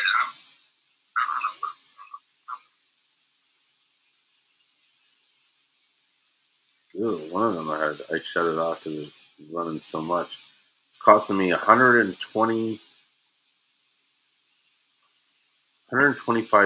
per purchase. See, that's what hurts me. And you got, I'll be truthful with you. That's how a lot of mine be hitting. I'm like, man. And when I see $125 per purchase, man, you know what I'm about to do after that, man. After this, click off that thing, boy. Yeah. I'm not even gonna hit like. And then what happens is, okay, so you'll get a little bit of traction off of it. Like I might get the first one $65 per purchase. I'm like, okay, that's cool. And then the next one comes in, and you might spend about another. Like you keep it running because it's like, okay, $65, I can deal with that. But then the next one don't come in, and you done spent $185 for the next purchase, and you like, okay. And then you like, let me see if this is gonna work anymore. And then you done spent $350, you got two purchases for $350. Mm-hmm. And you're like, that's not a good total to me. That's like, and I understand the long game because if they spend $180 with me, but this is another thing is that most of my people that spend that much money aren't coming from Facebook ads. Mm-hmm. Like they're coming from, word of mouth, and I would say Instagram. I get better quality people from Instagram than I do from Facebook. Facebook, I'll get a couple pound increase. But other than that, I'll be honest with you, besides the Buyers Club, like I don't really post in any other groups right now besides Buyers Club, and I actually get a lot of money off the Buyers Club. Coolest club on Facebook. Exactly. That's a money club. I go to the money club. I just post in the money club, and I get a ching every now and then. You know what I'm saying? I don't mind that. So and the thing is, like, sometimes I be so busy that I don't post anything. Mm-hmm. Oh. And that's just my issue. Cause I'll go a week without posting nothing. Like this week I ain't posted anything. I just been working. But one thing I will say is that I still still been okay. Cause you know what though? I know I did post something. I posted our what's it called from this week, from Friday. This shit talking about the email ain't been filed or something. Yeah, I was looking for it. Did you put the RAYS LLC? So RACKEY LLC. What is it? RICK? Yeah. I think I put all this shit on. Hold on, I'm about to send it to you. Just a second. RICKY. It's RAYS LLC. RAYS. RICKEYRAYS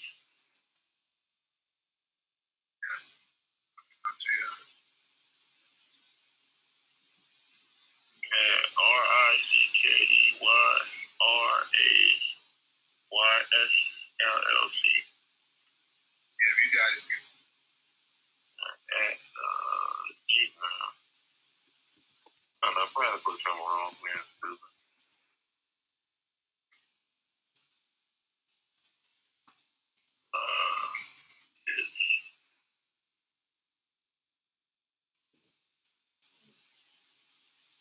What are you looking at? I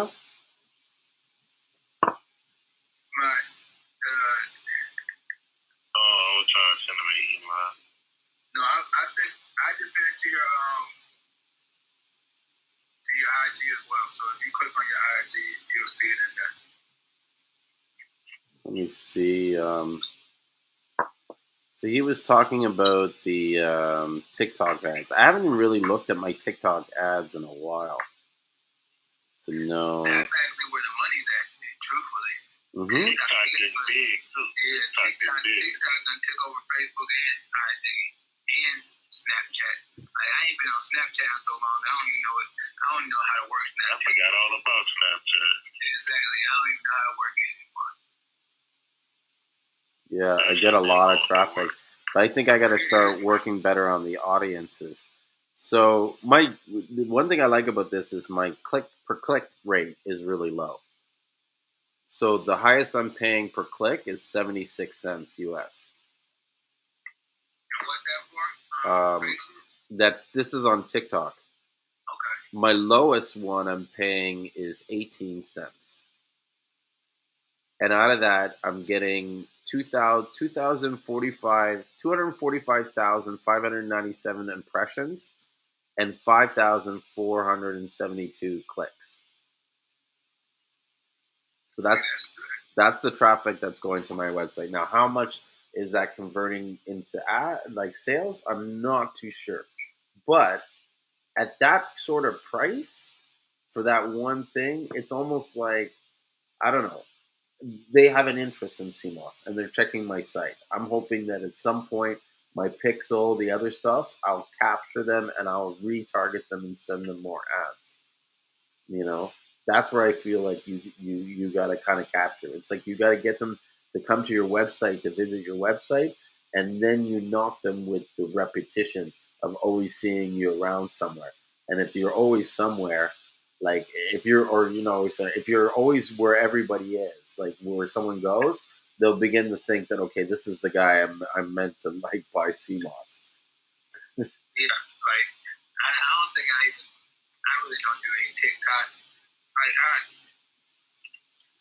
most of my stuff is word of mouth. I'm not gonna lie to you.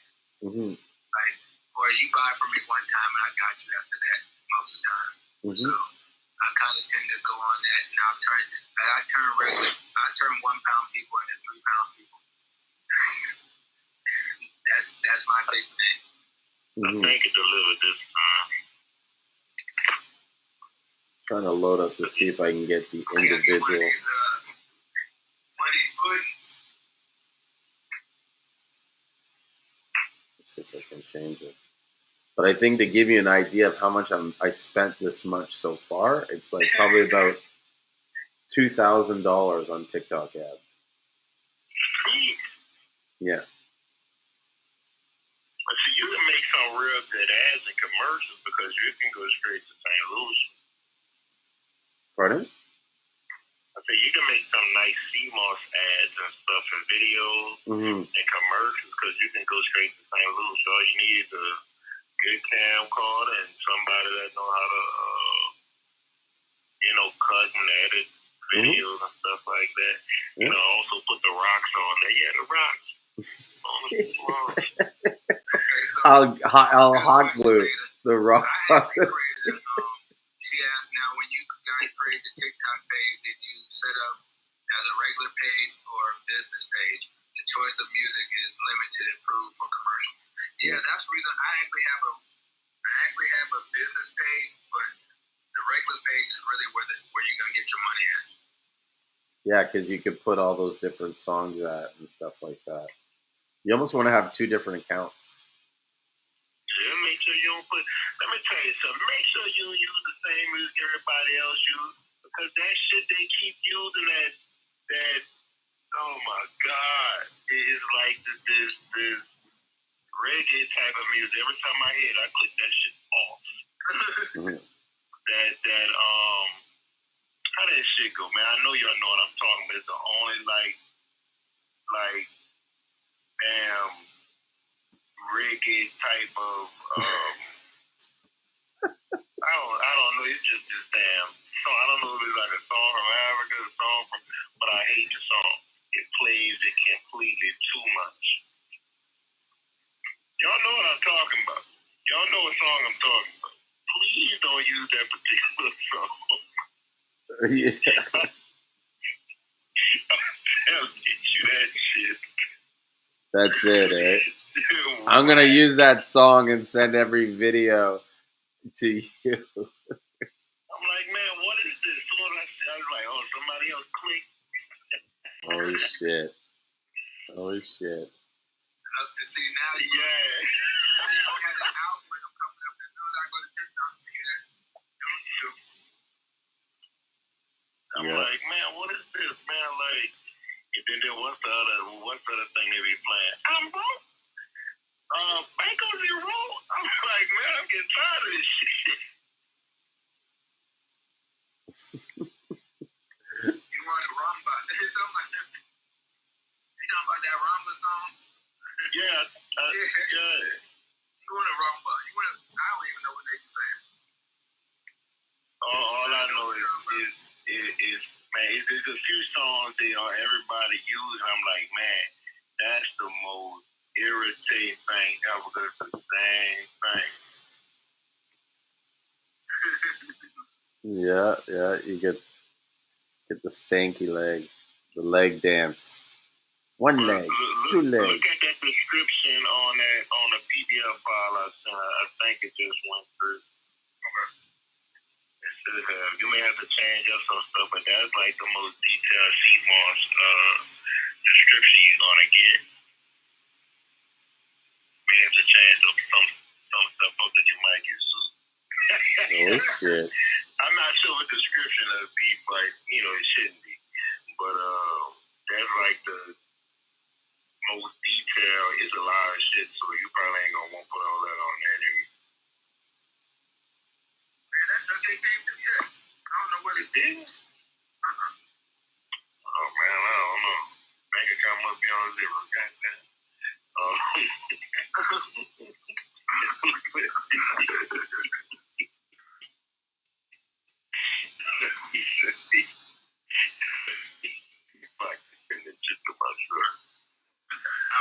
don't know what's going on. I might get it at 3 o'clock in the morning. No, I think it might be me though, because I'm shit, man, I'm old, man. I'm looking for the app store. I don't know what I'm looking for. I'm like, man, you can tell I'll be on now. Man, I need to get back on my P's and Q's, man. Yeah, you said camcorder earlier. Yeah. What is it? You said camcorder. I don't know what you're talking about. You said camcorder. I'm saying that's still what it is. It's the camcorder. It's not. It's the camcorder no more. They use a phone. No, but the camera itself, the simple fact that it records and not take a picture makes the recorder. But when people hit camcorder, they think of a tape going inside of something.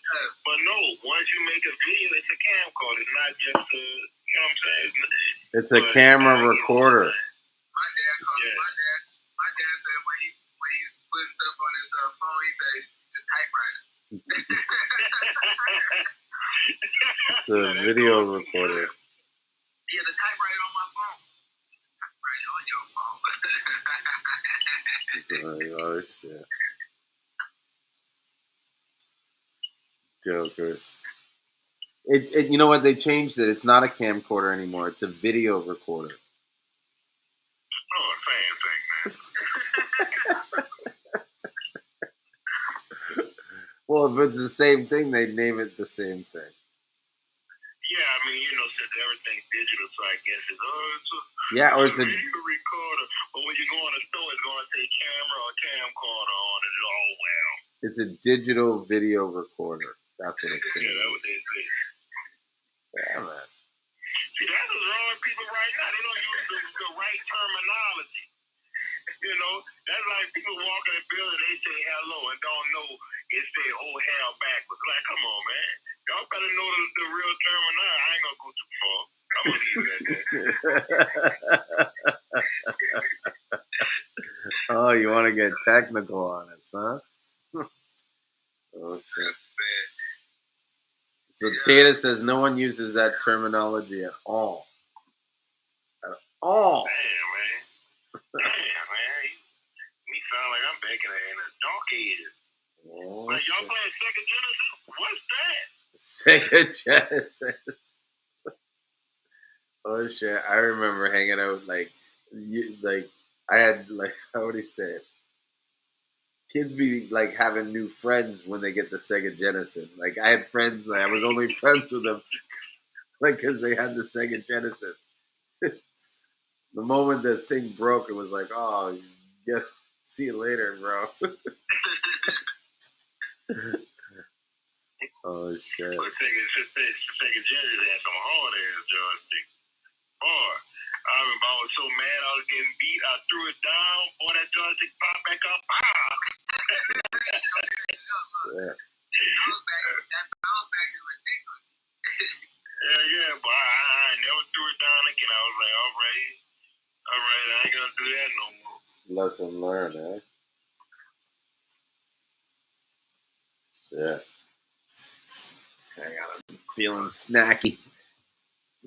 Oh, let me see real quick, because I'm gonna have to go see what I clicked on.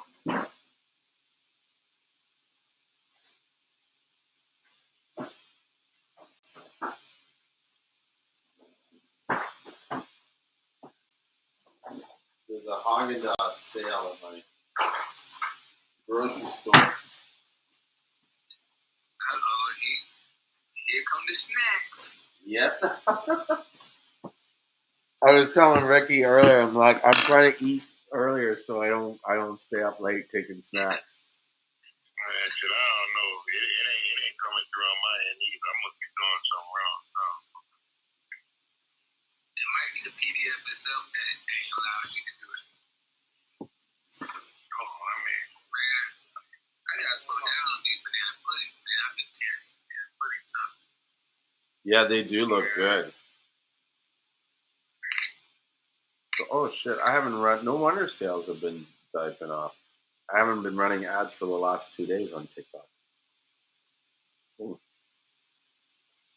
Interesting. Oh, damn.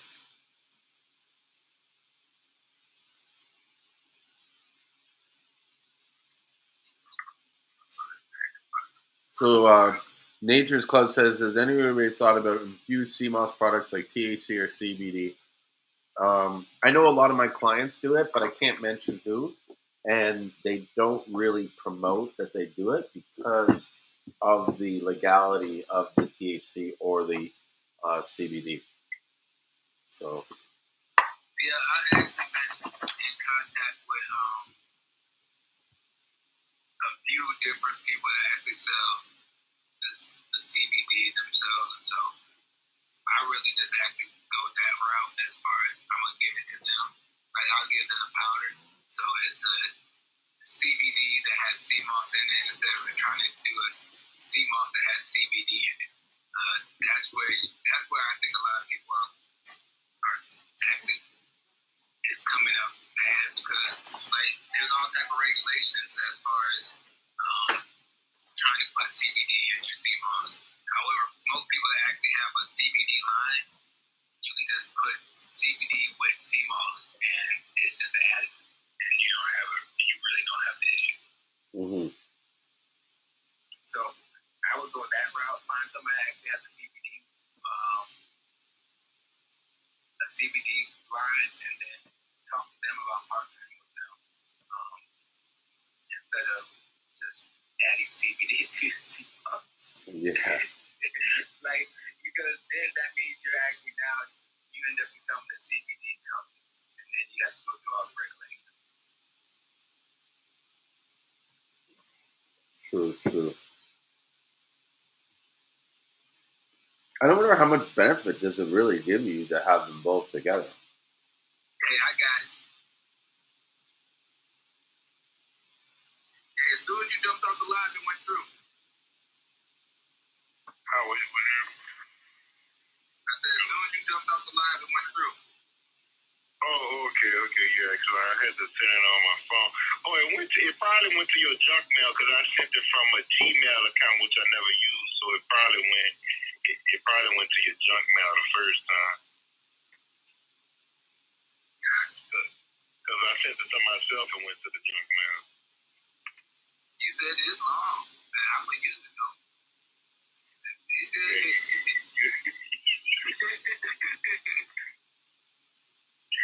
You may have to short some of the stuff up. I don't know. Anybody that wants to do this CMOS CBD, holler at me. I got the main name for it. I got the domain name, and I got the if anybody's using TAC, I got the TAC website as well. I got the TAC domain name too. We got to do business. Yeah.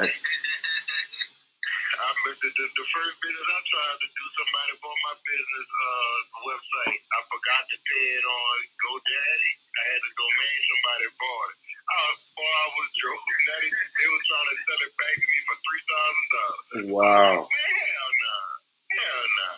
That's some of my best investments is GoDaddy website. Like, only need to sell one. I'm back there. That's an extra couple thousand. That I feel like, yeah, I got this website. You can have it for a couple thousand. Like, you really like, I just be, oh man, I'm fine with it. I'm saying, matter of fact, I gotta go on that other one that you were talking about, but I still ain't been on there. Matter of fact, I can't really talk about good cursing on here, so never mind. I can't talk about it because I can't spend no extra money. Yeah. Should be checking their bank accounts, double checking it. Exactly. What website?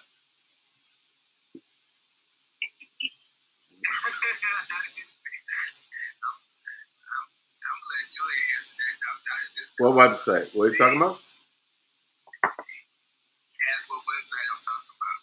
I don't know. I haven't been totally listening. I'm like searching on my site here. For the free website that people don't use. Oh, expire.net or something like that. I got it written down somewhere. I think I got it in my notes somewhere. Let me check it. I gotta click on it. It's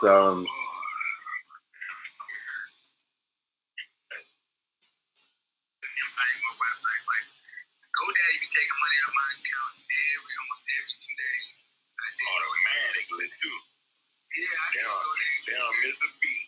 $5.99, $11.59. Like they don't hit me for a lot. They just hit me for a little bit of $4.99, $5.99, $11.99, $21.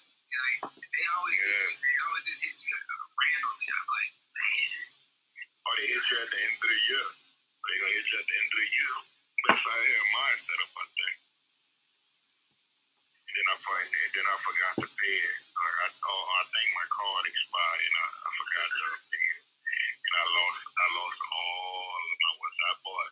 I bought the doc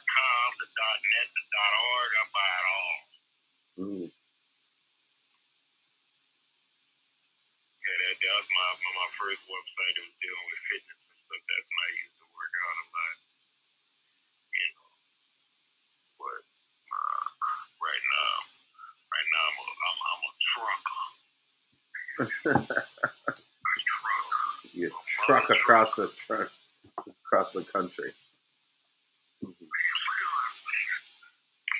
feel like I'm missing some websites. Oh man, I thought you was reading that PDF. I'm about to say, oh man, this man, when the Twilight Zone. Yeah, I can't read that right now.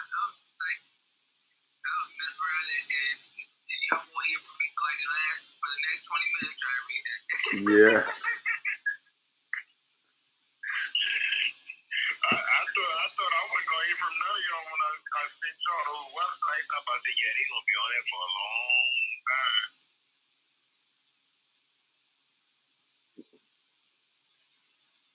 That's a good question. Yeah. We talk about marketing demographics. Is there any benefit to not marketing, like In-N-Out Burger, for example, they don't market?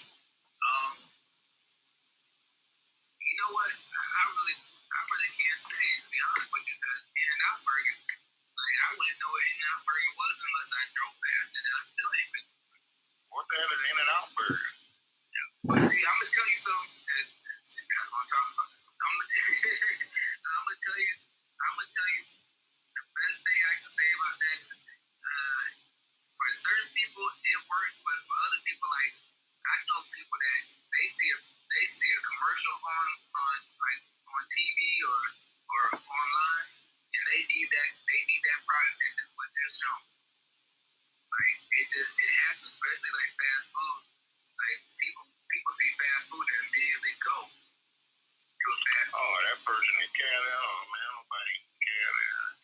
No, but we got In-N-Out here though, and it's actually right around the corner. It's right across from yeah, actually I did hear In-N-Out. I drive by my lot. I'm sure.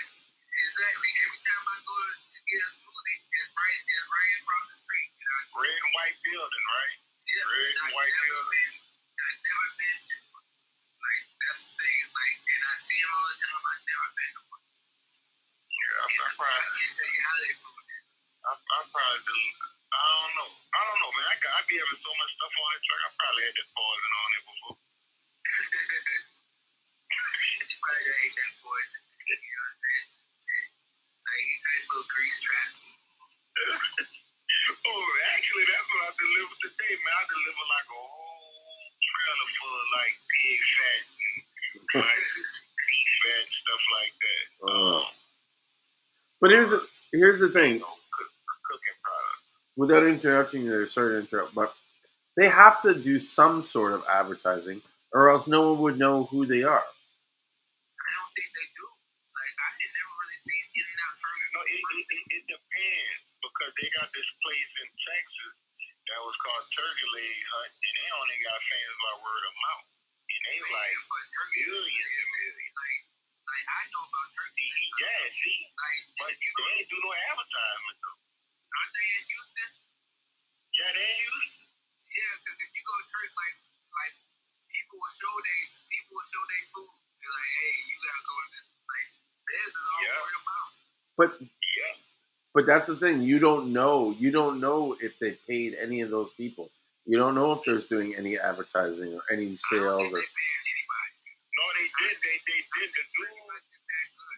Yeah, the dude, him and his wife was talking about it before. It was like they didn't expect it to be like that. And they said it just really happened by word of mouth. It was like the shit just blew up. Nobody expected it to be like that. Yeah, that's a different case. Like, when you see they food, yeah, but cooking different too. Cooking, you don't gotta really advertise. If it's good, if you got women coming for your food, then you got everybody coming for you. Exactly, and that's the thing. Is like women see that advertisement for that turkey leg and all the fixings and everything else that be with it, and go crazy. And then next thing you know, as soon as they go to Texas, as soon as they go to Houston, that's where they want to go. Is turkey leg good. And then the men just gonna follow where the women go. Yeah. You know, they got a lot of women there. I'm gonna go eat over there. Yeah.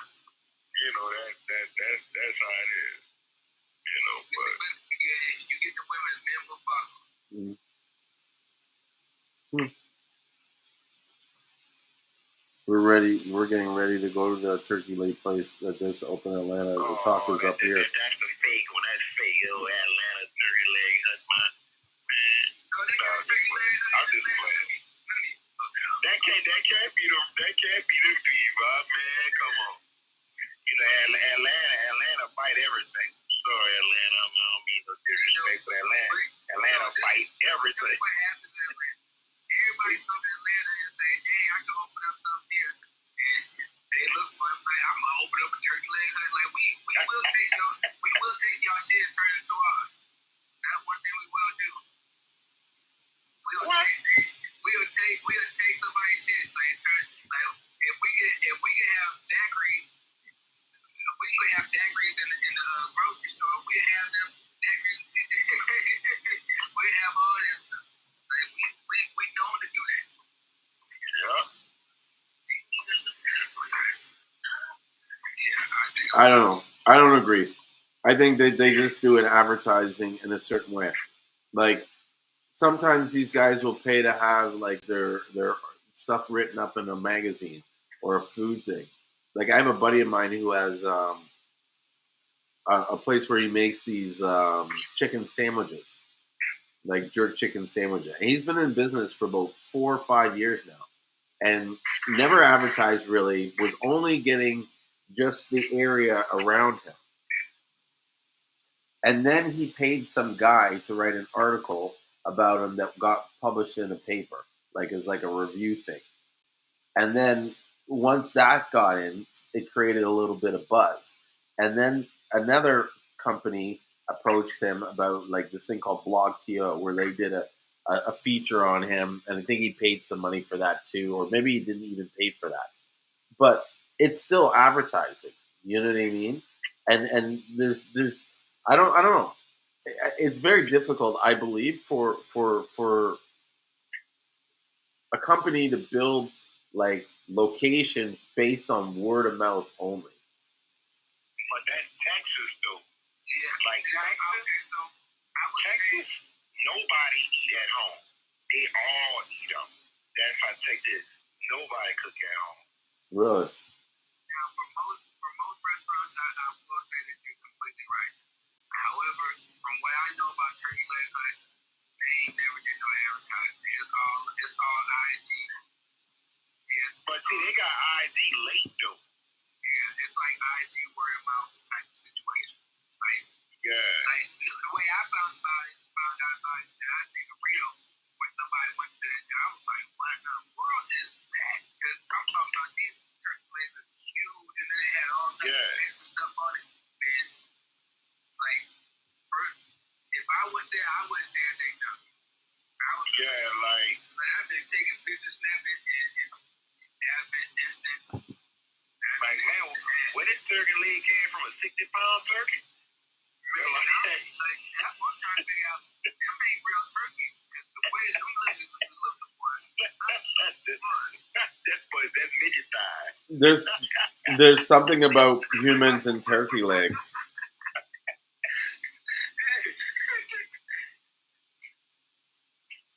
I don't even know if Slutty B was doing any advertising. I think they were. But, you know, theirs was really kind of word of mouth. They're all... Until they got to a certain point. Like, until they got to a certain point, then they started advertising. And you can see the advertising. But really, when they first started off, they started off in a food truck spot. Yeah, Turkey Leg Hut really, like, once they made the news, because they were trying to shut them down. You know how certain people do in Texas. They were trying to shut them down, and they won that case, and that kind of like blew them up even more. Rick Ross went there, Lil Wayne went there, Drake went there, like all the celebrities go there. That's how big they got in Houston. Like, when Houston hold you down, Houston hold you down. I mean that for real. But that's advertising. Sorry to cut you off, but that's advertising. Yeah, but I'm saying it was just, they were already big. They got so big until the people in that neighborhood wanted to close them down. And when they made the news, that even made them more bigger. Now that is like it's not advertising, but it is because it's out there. You out there. Well, it's not paid advertising. Yeah, exactly. Paid advertising. So it's not paid advertising. Like you get advertising, but you're not having to pay for it. Like it's pretty much it's publicity basically. Yeah, free publicity. But someone called the news company and said, "This is a story you need to," because people don't just they don't just sit there and say, "Oh, let's go check the." How did they hear about it? You know what I mean? Someone called them. Yeah. So could it not be possible that the restaurant called them? Probably throwing a lawyer, like, come on, I'm trying to get paid. Trying to make the news. But like that made them even like bigger because it's like, nah, people ain't want them to close them down, And they won that little case that's talking about the smoked turkey leg, the smoke that was coming from the smoker that was messing up people's noses around the city, but Wow. They gonna cancel Thanksgiving too?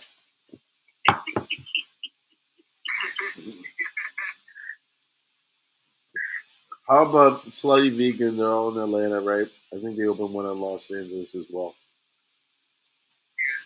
Slutty Vegan, like they didn't really start advertising until they got to a certain point that it felt like they had to. Mm-hmm. I tried to go there. That line is around the block. You might as well. If you're not there, you're not the first person there, you might as well cut it out. The line is literally around the block. Yeah. That's ridiculous. Trust me, it used to be like that, but see, I'm gonna tell you, they didn't really. I don't know how. Like they just had certain stars that used to go there. Yeah. Like once you have stars that come to see you and saying that they gonna stay in line for a Slutty Vegan burger, then you hit. Yeah, Mike Epps went there, and you know him. They asked them for out of line and stuff like that, all these different things. But that banana pudding. You trying to get my banana pudding. You go ahead and get it. I only think I can eat one tonight. I don't think I can go. I've been doubling up on my banana pudding. Yeah. I feel like a banana pudding crackhead around here.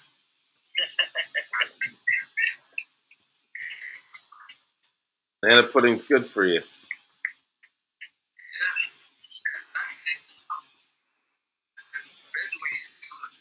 Yeah, man.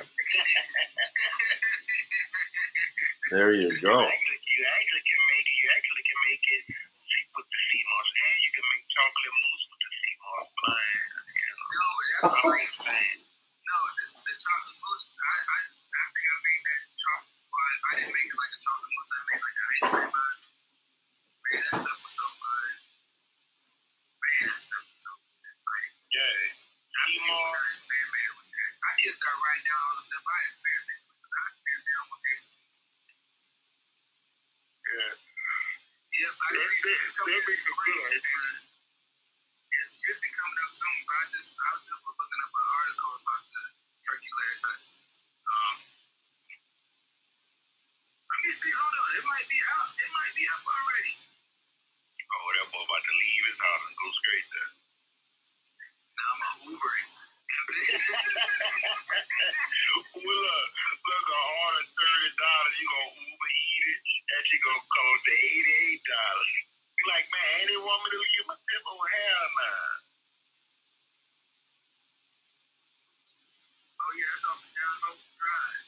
It's over there by Clark Land a little bit. Okay. Yeah, I'll be going there. Should have never brought that up. That is man, should have never brought that up. They got swamp fries. They got jerk chicken tacos.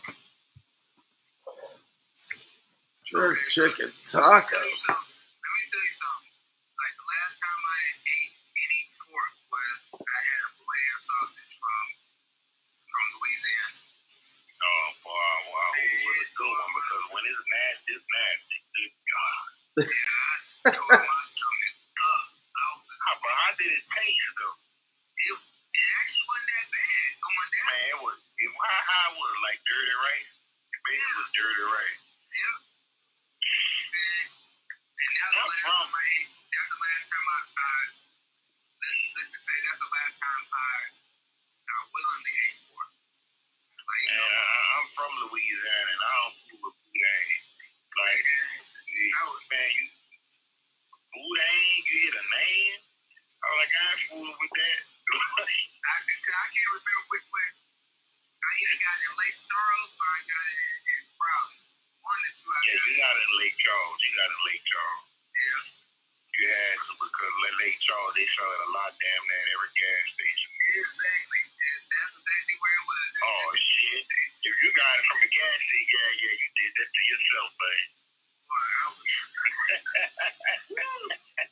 you did that to yourself, buddy. Boy. I know somebody was looking at you. That's what you want? You sure you want that one? No, it's like, because there was one person ordering them. Like, they were buying out the name. So I was like, man, let me get 3 of them. So I'm eating them. And, somebody's like, they got pork. I'm like, I was halfway through one. I'm like, man, I'm already on go. Like, yeah, I'm already on the third one. Yeah, I'm already on go. So they ain't nothing I can do about it now, man. As soon as that stuff settled, it's like the boudin settled at the top of my stomach and a grease bubble settled at the boudin settled at the bottom, the grease bubble settled at the top. It looked right here on your neck too. Yeah, it's the bubble. It's like if I burped the wrong way, it was like, man, I might have been curled up for like 3 days straight. I couldn't do nothing. I was like, if somebody shot me. Took some thumbs, man. Man, what? I just laid there. 3 days straight, I laid there. I couldn't do that. That's how I was after I came from Colorado. I had some brownies and cookies. I had some gummies. I had some ashtray, and I had some juice. I tried all of them at the same time.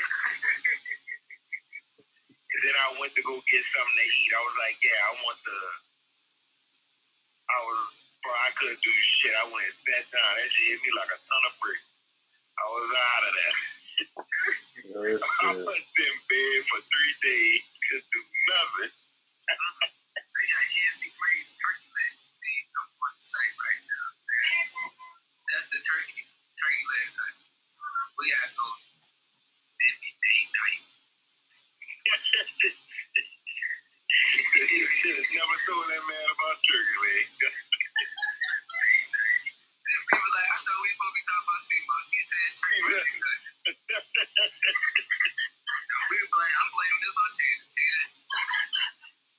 I think I brought that up earlier. I should have done that, man. Yeah, man. Y'all can't do stuff like that. And let's just blame Julien, man. Julien has his line. What? Say that again?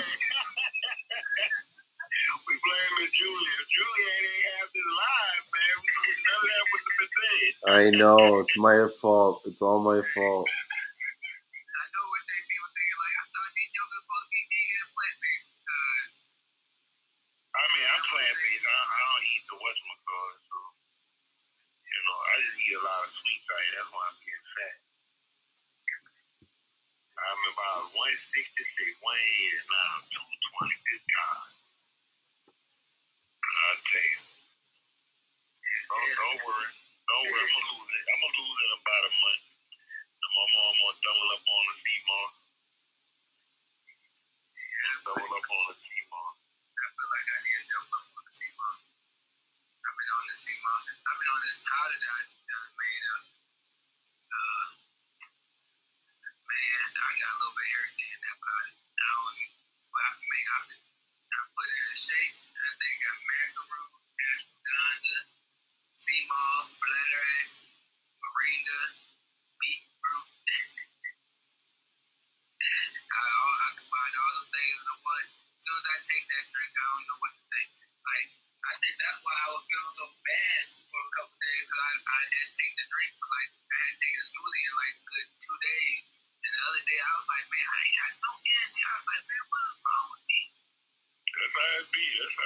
usually it's like when you start working out, you're like, man, I don't feel right. I don't feel good at all. One day. As soon as I made that drink again, I was back.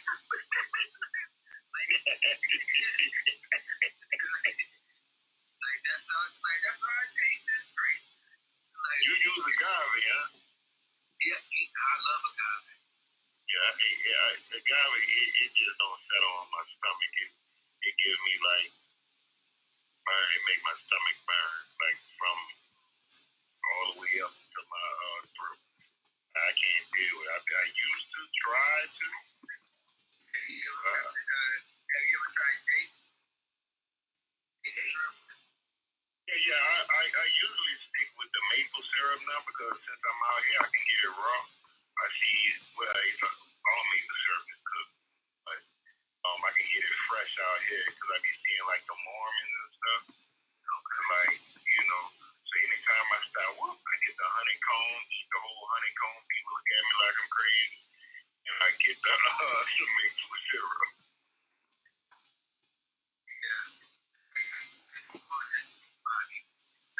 Maple. I got dates, so I can make you date syrup if I want. Man, dates are good, man. That it tastes like caramel. Yeah, like I think that's what I can put in a Seamoss. That's what I can put in my Seamoss. Like actually, my applesauce mom.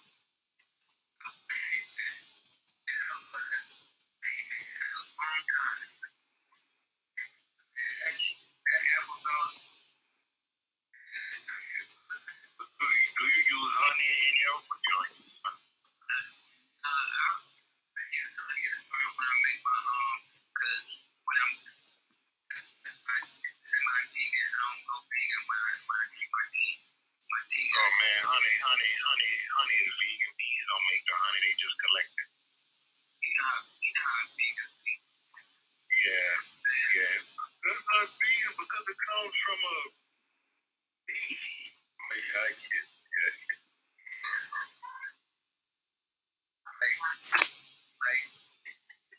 I'm not vegan because I like leather. Nothing on leather. I like leather.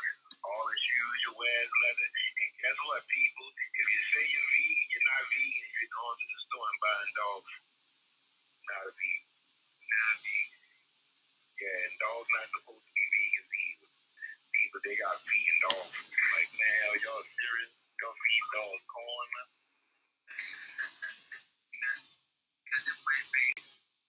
Plant-based dog food. I be like, man, you know what I feed my dog? Eyeballs, guts, everything with blood. And I got a small dog. I got a cork.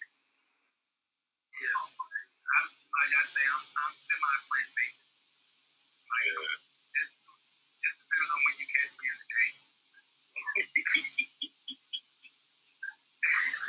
I mean, some of that time I don't eat any meat, but I don't. When I pick up stuff, I don't look at it and be like, oh, it got milk in it or butter. I got butter at home. Well, no, I do got plant-based butter at home, but real butter ain't nothing mess with real butter. I don't get what you say. I try to stay away from it though, but sometimes I cook. So when I cook for people, sometimes I have to taste stuff. I'm like, man, I miss this butter. I miss all this. Yeah, I know. Man, you know what? I ain't had dairy in so long, man. I try to stay with it. Yeah, the dairy really not good. But like dairy, like that stuff will have you breaking out so fast. Yeah, like I'll be honest, like I really ain't got away from people totally all the way. But I tell you one thing, I don't eat dairy. I don't eat eggs. Those two things right there. Nah. It is for me. Like I need to actually slow down on. Like I really want to slow down on red meat a little bit. Incorporate more fish. I don't eat more fish in your diet. Like I don't eat pork. I won't eat pork for nothing here. And I know you like your bacon. Who, me? Yeah. No, I don't eat pork. I was just saying the first time I ate pork when I first started cooking. Boy, it was like I've been to that pork. It was like my soul left my Ain't nothing like bacon. Oh, you can't make vegan bacon. It is not bacon. Bacon is bacon. Yeah. The thing that makes bacon bacon is that pig fat. That is bacon. Yeah. And you stop before these vegans go taste bacon and then go crazy. Oh shit. I don't know about. I'm trying to figure out if I ever have. I did have plant-based. See, you don't even remember. That's how I know it was bad. It was like paper. Yeah, but I'm just thinking, like, if you go to play vegan, you might have some plant-based bacon. But like she said, some of that stuff is soy product. Vegan bacon actually tastes like tough ass strips of bacon of spam. Oh shit.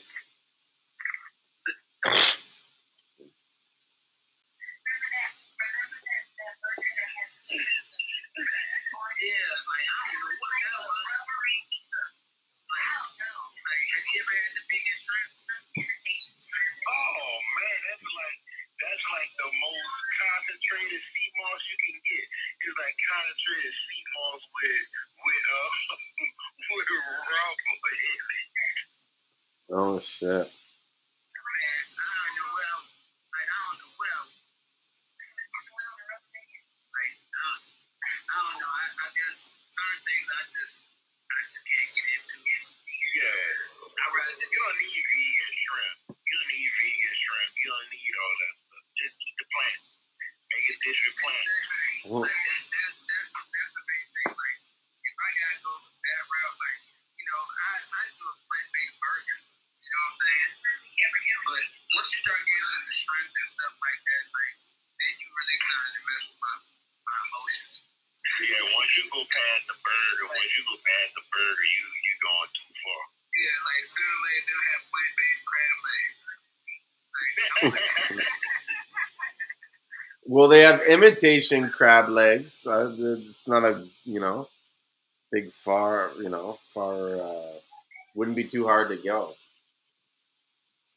Yes. Oh, yeah, we gonna make plant-based crab legs, and for the shell we gonna use walnut husk on it, walnut shell. Hey, somebody said this place called Vegan Mom in Oakland. Yeah, I've heard of them. They actually look like they do got some good.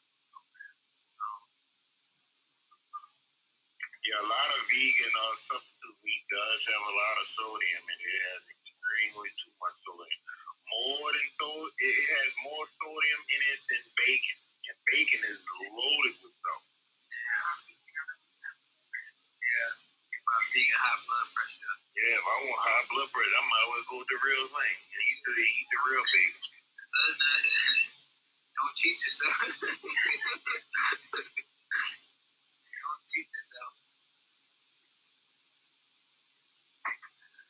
Yeah, I started eating meat like 2016,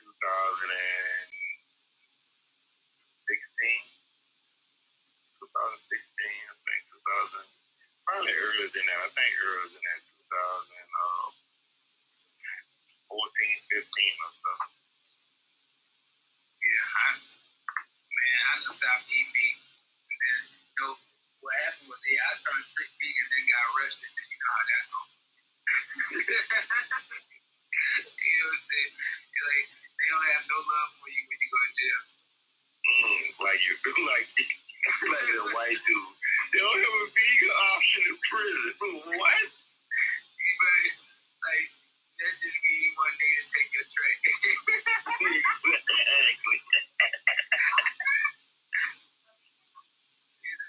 I ain't never seen. Is that vegan lobster? Vegan whole lobster? Yeah, they tripping now. They tripping. They got vegan leather. They got vegan leather coming out too.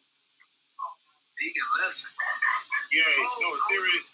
It's made from mushrooms. No, they have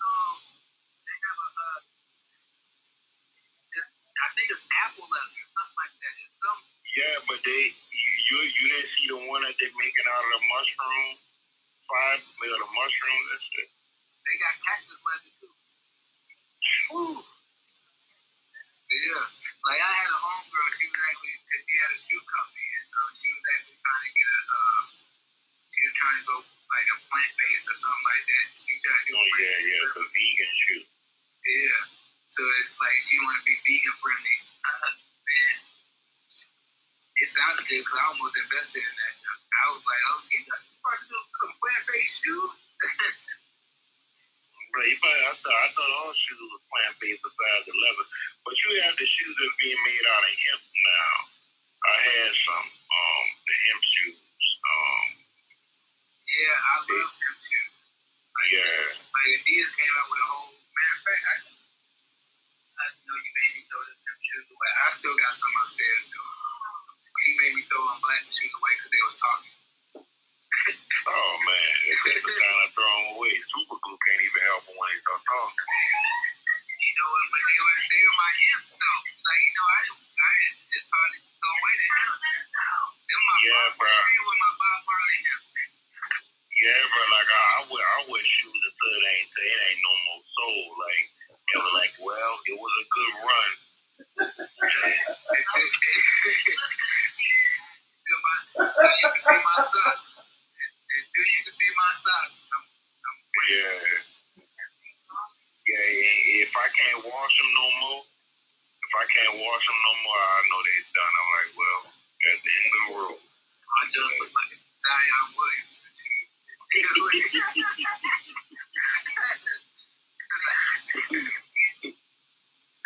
Oh man, yeah, I miss them shoes too. Did I really throw them away? Or did I just put them somewhere? No, what's crazy, the last pair of shoes I really liked was Adidas when they came out with the Goodyear shoes. The Daytona shoes. Oh, I know what you're talking about. Man, I love those shoes. I'm like, man, that's the last pair of shoes. I had to throw them away during Katrina because they got wet and they shrunk on my feet. Oh, no, I wasn't in Katrina. I was in the hotel doing Katrina work. I wasn't those people that was outside. Lord, but I can tell you this. A lot of those people that was outside came from the hotel where I was working. Because I didn't know. I was putting those people out, but I'm thinking I'm helping them in their rooms going downstairs, man. Them people help me put them people out the hotel. See, the hotel industry ain't nothing nice. Yeah, it ain't. They gave us food. Because, we giving y'all food because, the refrigerator and stuff not working. Let me tell you how cheap, let me tell you how dirty these people are. They gave us food, and then when we was getting on a bus to leave to go to Texas and stuff like that, they told us, put your food in here. They took all the food back. Before you get on a bus, put the food in there. They going to have some food where you go. They ain't have nothing. What hotel you work for? The Hilton Hotel, Hilton Riverside, right there by the convention center in New Orleans. Trash. That hotel life ain't nothing nice, but I used to love that hotel though. It was fun. It was fun though. It was fun. Until you had to work. It'd be fun when you don't have to do too much. And then when that rush comes in, it's like, man. Yeah, but like, see, the thing was cool because, bro, I get everything done that I'm walking around half the time, like half the day. You never do work. No, I do my work fast. I give me time to go spread my legs. I go walk around, man. That's a big old place. People like, man, why your uniform always clean? Because I wear an apron. But I used to do my work fast. And then walk around the rest of the day like I was a manager, supervisor. I used to run the front desk, so you know how that goes. Like, I feel sorry for people that work front desk, housekeeping. Front desk, you take all that. Front desk, you take all that. The waiters and waitresses, I can't do that. I try to do banquet 2 times. Never, ever will I do that job. Ever. but that's horrible. That's horrible. Working bankers trying to be a waiter. Horrible job. Now, I worked at a corporate Marriott, and I would tell you the best thing about it was because there was only like one or two waiters there, and so you fill up and I might make about $300, $400 a night. Because people get food cards and we just keep them jumps and just charge them things up. Man. Right.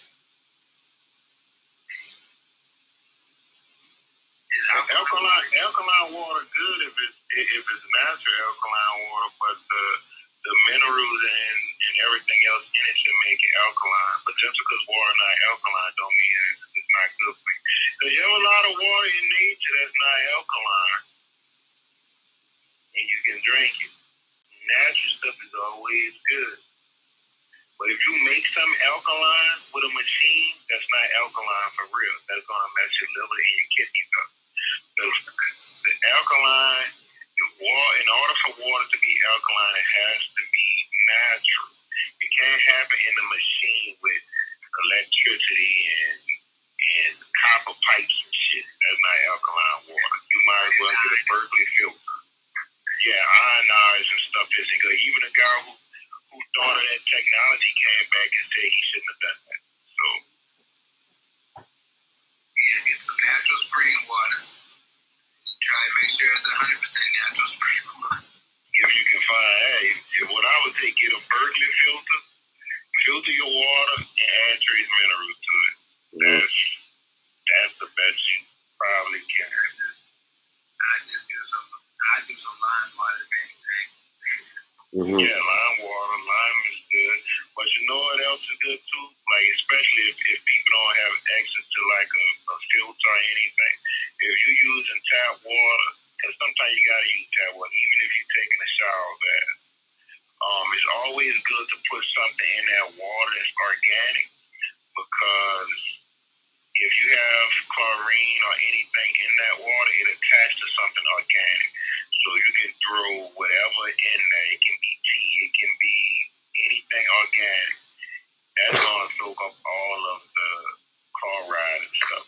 It's like if you hop in a tub after if you don't have a filter and stuff like that, if you get in a tub, all of that chlorine gets in your body. So you have to put something in there, because chlorine only attached to something organic. Remember that, people. Good to know. Yeah, I see. I came in a little bit late on the conversation. I posted that question because I had people approaching me about those those ionized machines, or those machines that make the alkaline water. And so you guys think that's like not good? It's no good to have that stuff? Yeah, because it's not natural. What they're doing is splitting atoms and shit like that. It's, in order for something to be alkaline, it has to have minerals and it has to have certain things in it to make it alkaline. If you're doing it with a machine, what are you adding to it, or what are you taking away from it? You know what I'm saying? It's like, I can take a battery and a few wires and some stainless steel, throw it in some water. It'll be alkaline, but it'll also turn to poison, because now it just made hydrogen. So it's not good. Like, it's not good. Okay, I'll have to do more research on it. Because there are a lot of people I see that are making gels, and they're using those machines to produce the water to do it. And even some of them are saying that the yields on the Seamoss it's like more. Like they actually get more gel out of it using less Seamoss. I don't know. All I know is those machines, it ain't adding nothing to the water. Like, it's not adding nothing to the water. Yeah. Eventually it's going to mess up your liver and your kidneys and stuff. You know, but alkaline water, I don't really get it. That's something that just started coming around. Like, oh, we got alkaline water in the stove. That is impossible. That is impossible. You must have went to a waterfall and got it in a cup. But you damn sure ain't getting out. That's from a machine. I mean, you might as well get distilled water. Might as well get filtered water. I would say get a Berkeley filter. It filters out damn near everything, and it filters out the chlorine that's in it. Berkeley filter is just a lot of money. Like, I spun, it's not a lot of money. It's not a lot. It depends on which one you get. Yeah. They have some that's like, I think, $600 going up. I think mine probably was like $5 or $6. I bought one for my mom as well. But yeah, Berkeley filter is the way to go. Because it's no mechanical parts. It's just charcoal filters and the filters that filter out the chlorine. Yeah. And depending on how many filters you have, it can filter like over 40 or 60 some gallons of water. I mean, no, 40 or 50,000 gallons of water. Yeah. I think it's definitely worth that. I'll be honest with you. Yeah, because I got one right in the front room. Yeah, why is this? It's definitely worth the investment.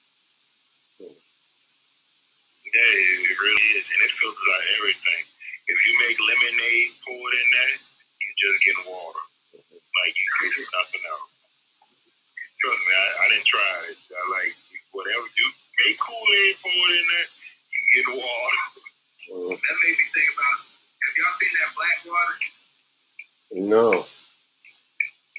I'll tell you, black water is just water with, I think, that black stuff, Shelligen, whatever it's called. Siligent? I forgot what it's called. Ciliate or whatever? Yeah, There's some mineral that they've been using that. Yeah, that's what it is. That stuff is mineral. That Ciliate stuff is awesome. Yeah. But yeah, I don't see the black water in the store no more. They still sell it down there. Yeah, I see it every now and then.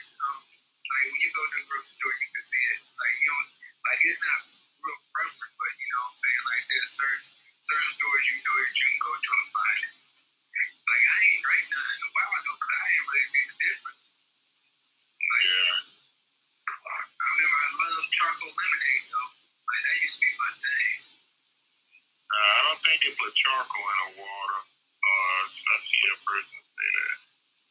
Charcoal isn't good to take when you're taking everything else. Because charcoal exhausts everything. It pulls everything out. So if you just took sea moss and you took charcoal, it's not good because you're not gonna exhaust anything. The active charcoal is good if you it's like if you poison or you have something in your body you're trying to get out.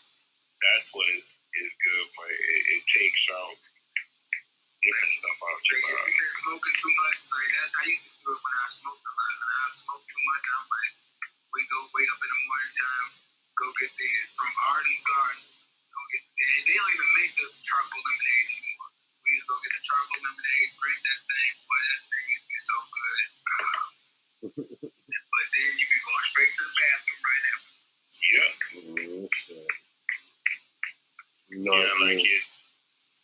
To charcoal. A lot of people take active charcoal when they're taking everything else. They're like, I'm taking this, I'm taking that, I'm taking my vitamins, my minerals, and then take active charcoal. It pulls everything out your body. Like, you messed up. I was taking that when I wasn't taking that. I just been smoking. Here you go. I'm about to go ahead and take this. And like you say, it pour everything about you. Yeah, that's everybody should have in like a first aid kit.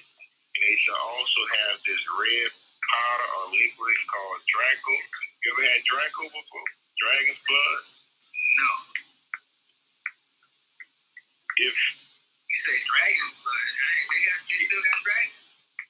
What the fuck going on It's called dragon blood or Draco, and it's like a sap. When you like rub it on your hand, if you got a cut, you rub it up. Like if you can rub it for a minute, like, and then you rub it on a cut or whatever, it'll close your wound up. Oh, that's like that Wolverine. Yeah, but like the Draco is real good. Dragon blood is real good to use. That's one of my favorite things to take. I don't know why, I just like it. I used to just drink it in water. I started drinking it once I went to the Bahamas. They were using it up there, and I just started drinking it once I got back.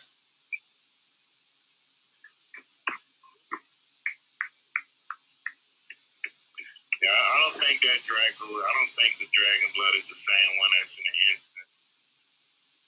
I think that's different. Man, Julien probably fell asleep. No, I didn't fall asleep. I'm here. I'm listening. But you know what it is? I have to take a break sometimes sitting in the chair. You know what I mean? It hurts my back, so I go and I stretch. So when you see me disappear from the camera, I'm like doing yoga poses offline. Draco's good for, I know they use it when people have cancer. They use it for tumors. It's real good for tumors, blood clots, and if women are hemorrhaging, that time of whatever.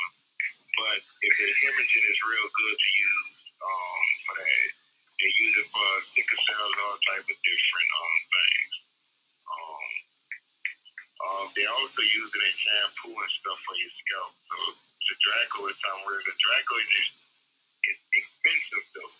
Draco is real expensive. And it's kind of hard to find right now. You probably can find some people on Etsy with it, and you probably can get a little cheaper on Etsy. But I don't think any I don't know. I don't think it's really too good like the stuff on Amazon. That Draco isn't too good. Where's it originally from? I think it's two different trees that produce the same sap. It's like when you cut the tree, it looks like the tree is bleeding blood and stuff like that.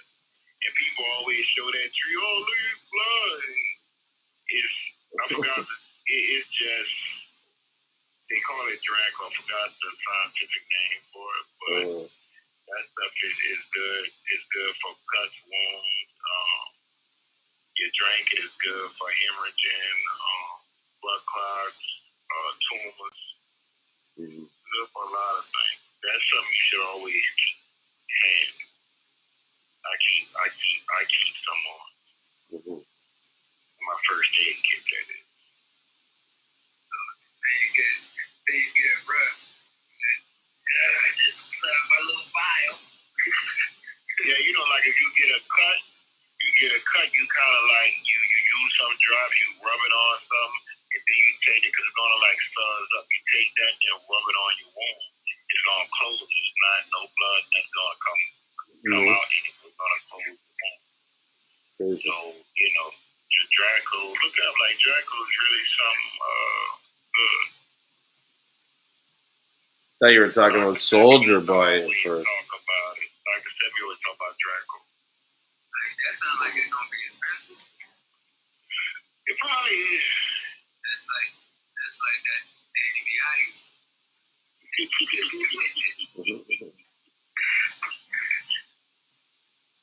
Hold on, man. The last time y'all stayed up until like 3 o'clock, bro, I was like, man, they still up.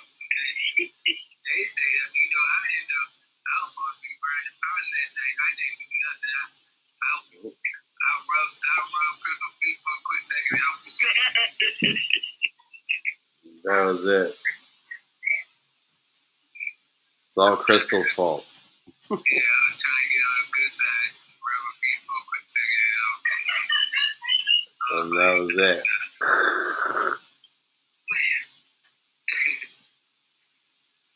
says, Nature Club says, all right, I'm out. Have a good night. Talk to you Sunday. All right, we'll see you on Sunday.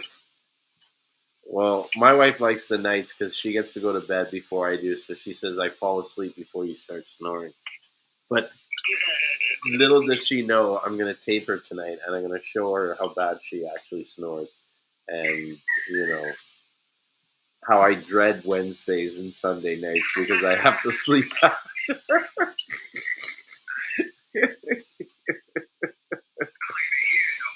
Yeah, I know.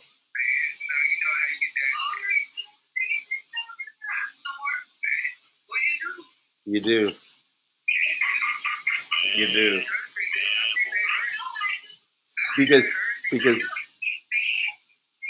Because you guys like to lay on your backs. You got all these like 50 pillows in your bed, and so you're like.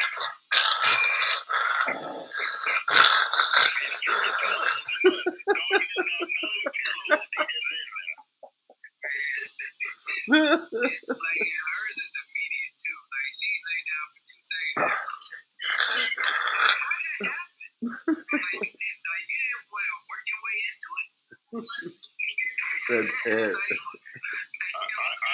noticed I started snoring when I gained weight out here, man. I snore loud, man. Weight does it. Was recording me, man. I was like, man, I sound like a fat man up in this motherfucker. Like I do. I'm like, damn, that's me. Bro, my dad used to snore so loud he'd wake himself up. Like,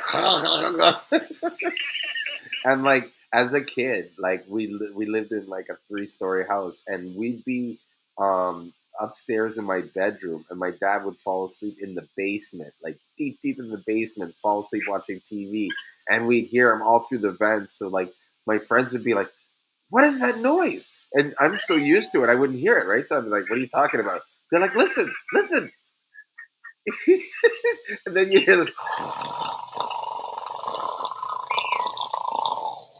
Like it's just like, what the fuck is that? Man, I know that man probably got put out the room multiple times. Oh yeah, bro. He always had to sleep in the basement, man. He couldn't sleep in the bed. No way, man. That guy just like seismologists were coming to the house.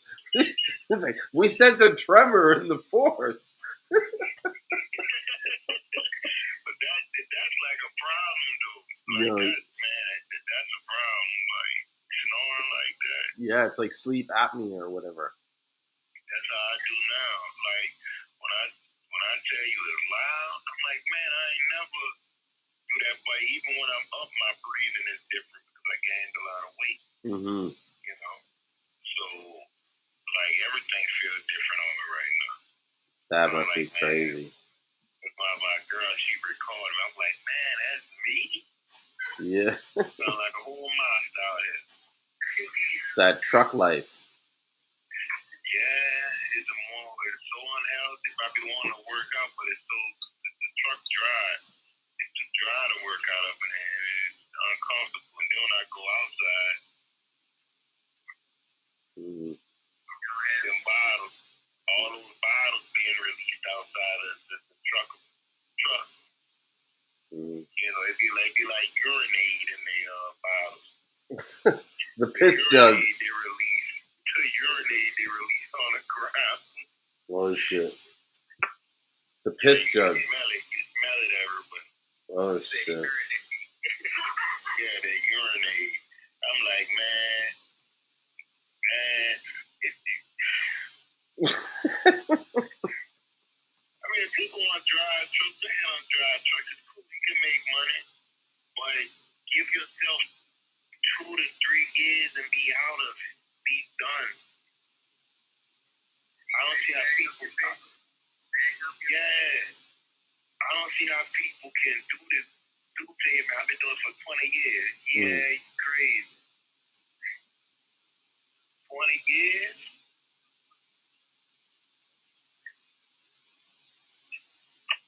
20 years is a long time. That is a long time. That's a long time to be sitting in a truck. But 3 years, man. 3 years. I've been out here for 5 years, huh?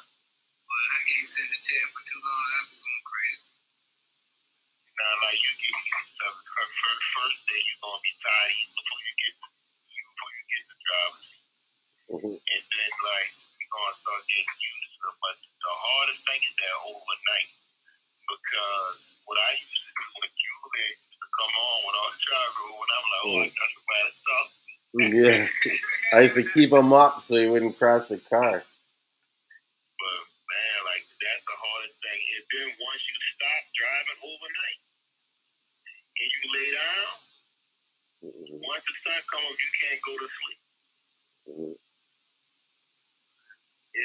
It's that, and then It's blanket. Yeah, but see, your whole day after that, the next day or whatever, you like it's like this. Everything is like I can't explain that look, but it's like you got like something over your eyes, and it just feel heavy. Like man, it's bad driving overnight. I had to do that yesterday.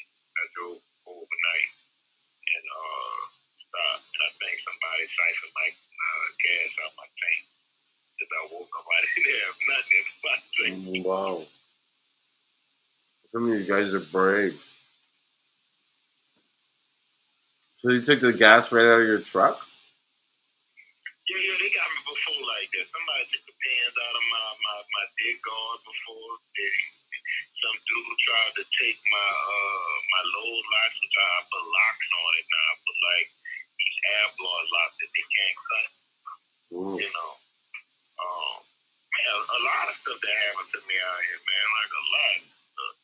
And a lot of people out here crazy. Like, man, you got a lot of crazy people out here. Truck stops and everything. I can imagine. A lot of people come knock on your door, all types of asking for money, crying, oh man, you know, and asking you for money, trying to tell you everything. You ever heard of e-books? You want some e-books? Yeah, I got them for sale. But they got e-books for sale. Yeah, you know what that is? The audio book. I was like, I don't want that. That's crazy. I remember you telling me too that you have to or I seen it on a video where you have to like wrap the car up in a certain way so that no one can break in through the doors. Yeah, I use the seatbelt. I run a seatbelt through the door and then I buckle it up. Yeah. That way it give me enough time. If they try to get in, give me enough time to stab them up. Get out. No entry. That's it. Beat it.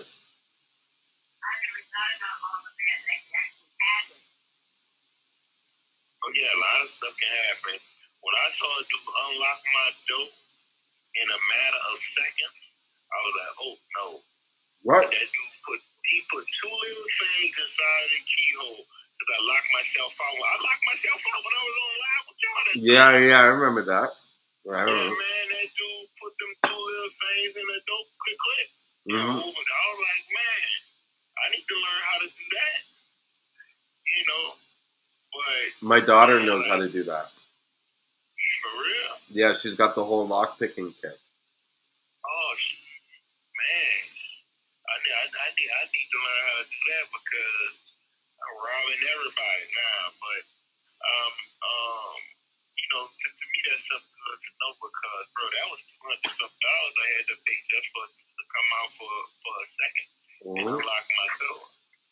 All they do is they pick the thing and they tick, tick, tick, tick, tick, tick, and that's it. Yeah. I was like, man, that's fast.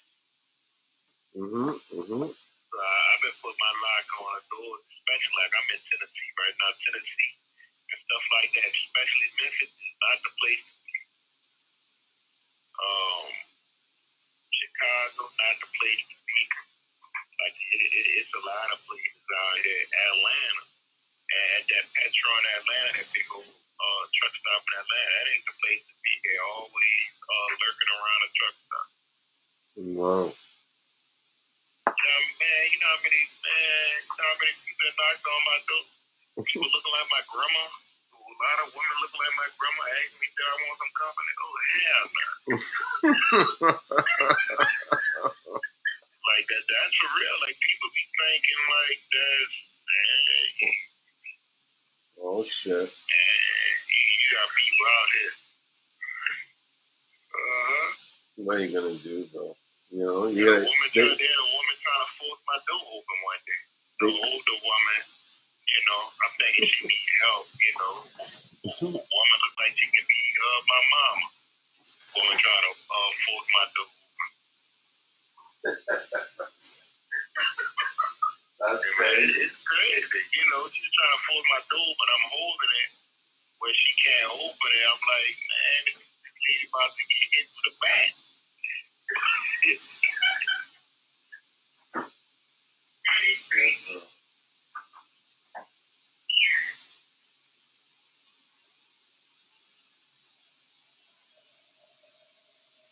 I'm just getting some water. You've been about to go to mango, man. All of it. Oh, man, I gotta go see the chiropractor. My back is fucked. But yeah, you know what? They need to come up with some kind of like alarm system for these truckers, or some kind of security. You know, like alarm force or something for the truck. These trucks are so expensive and cheaply built. Like, super cheaply built. I believe it. There's always dust everywhere in the truck, so I can't get rid of it no matter how much I clean up. But I definitely have to clean up tomorrow. Like, I have to clean this whole truck up. Where would the dust come from? Just the road dust? I don't know, man. It's like they got cracks in the floor. I don't know if, I mean, they ain't got cracks in the floor. I'm just saying, like, it's like everything just gathers in the truck. Dust, everything. I'm like, man, this is bad. That's why my nose and stuff is always dry up there. I keep the windows open now so I can, you know, get some of the breeze from outside, but sometimes that's not good because it smells outside. Oh, shit. And some dudes keep their truck running so that exhaust will come up in, and I'm like, you know, that's real bad. That's total diesel. Because there was time when I didn't turn my generator on so I can run my air. I didn't do that at night because I can smell the exhaust coming from the truck.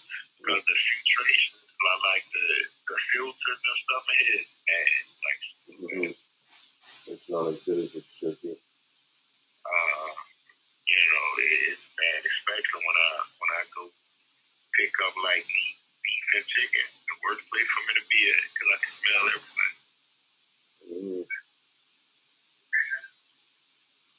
I actually have to do a deal with someone from St.Lucian who wants to buy a container of chicken. It's crazy. It's like so hard to find like someone that can, you know, supply that, know what's up, and you've never done it before. At least I've never done it before. You know. So, curious to see how it works out in the end. You know?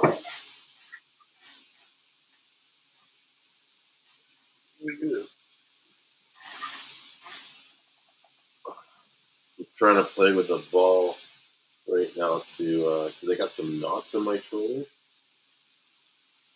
so I'm using an Indian rubber ball to kind of give myself my own self massage.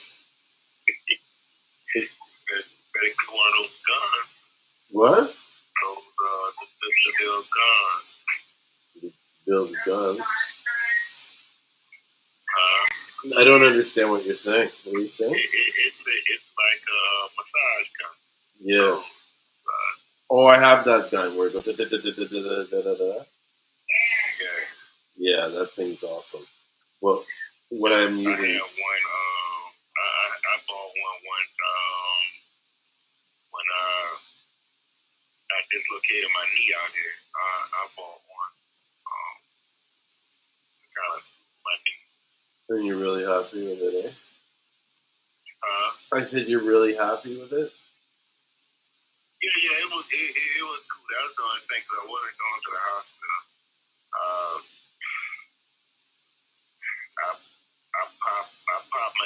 right back in place. That was a horrible feeling.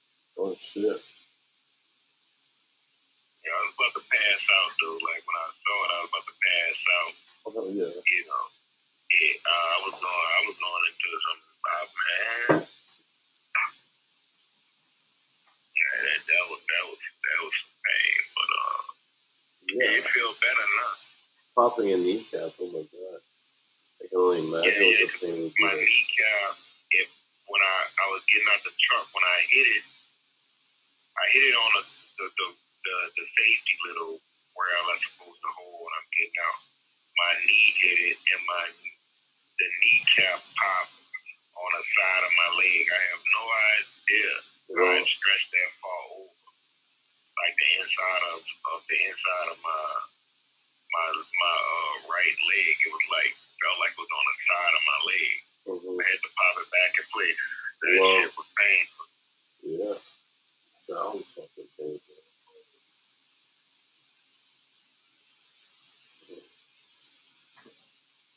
Oh, I'm just massaging my back right now with a Indian rubber ball. Have you ever done that? I thought this little thing for my feet. Is that what you're talking about?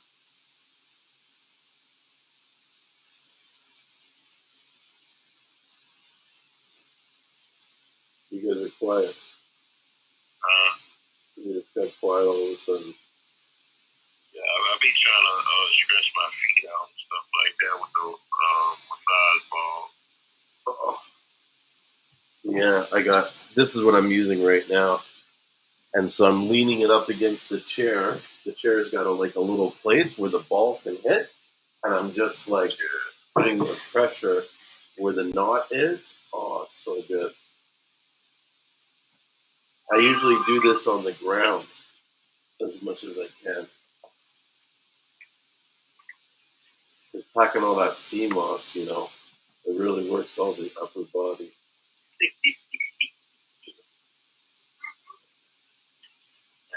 That's a lot of Seamoss, bro. That's a lot of shit.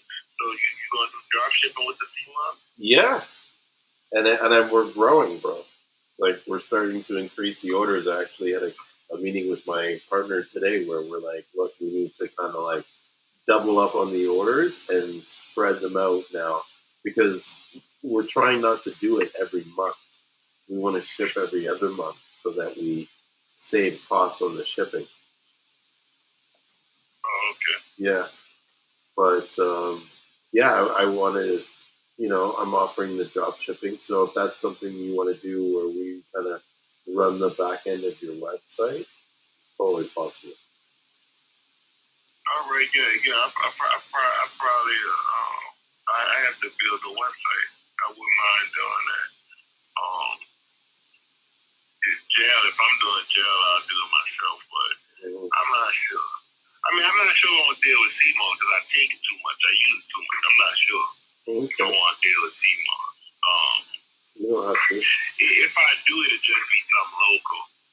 I'll probably do something local, but I'm trying to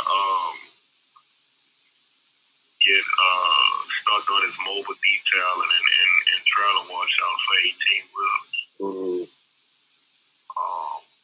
Because I spend a lot of money on that while I'm out here. And I have to get every trailer washed once I finish dropping off a load. I have to get the trailers washed out and stuff. So, I spend the cheapest I spent was $34, $38. The highest is $280. That's for truck wash and trailer wash out stuff. You make a lot of money doing it. Not too many people doing it. I know no one is doing it in New Orleans. So that's what I'm trying to purchase, that equipment.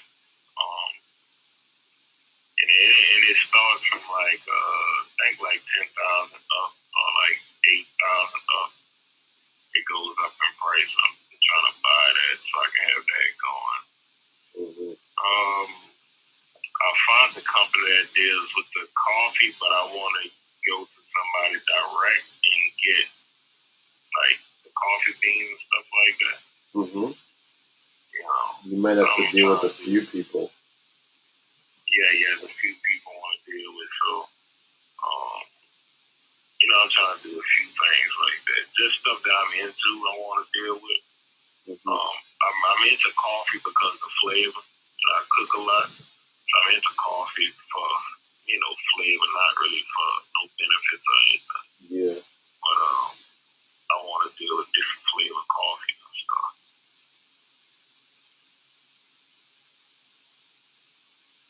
I like flavored coffee. Yeah. Yeah, that's the best. Because I want to do like coffee with like cacao or carob and different flavors. If I can do one with ice cream beans and stuff like that, it's different type of flavors. Yeah. What did you say, Crystal? That sounds great. I like flavored coffee. Yeah, I know these guys in Philippines that are working on a Seamoss coffee. Yeah, out of powder. Yeah, like I want to deal with all that type of stuff. Coffee. Yeah. Sorry, I'm getting so caught up in this knot on my back. Oh, you don't understand how good this ball feels. Like I could literally go to sleep. Oh. But it's like tension. Oh. Okay. Back to the show.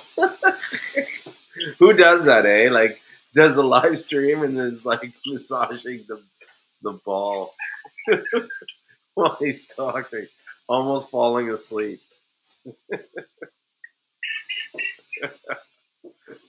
See, at the Royal St.Lucian Seamoss Company, we keep it real out here. No more, you know, no faking or pretending. You know, it's the real deal.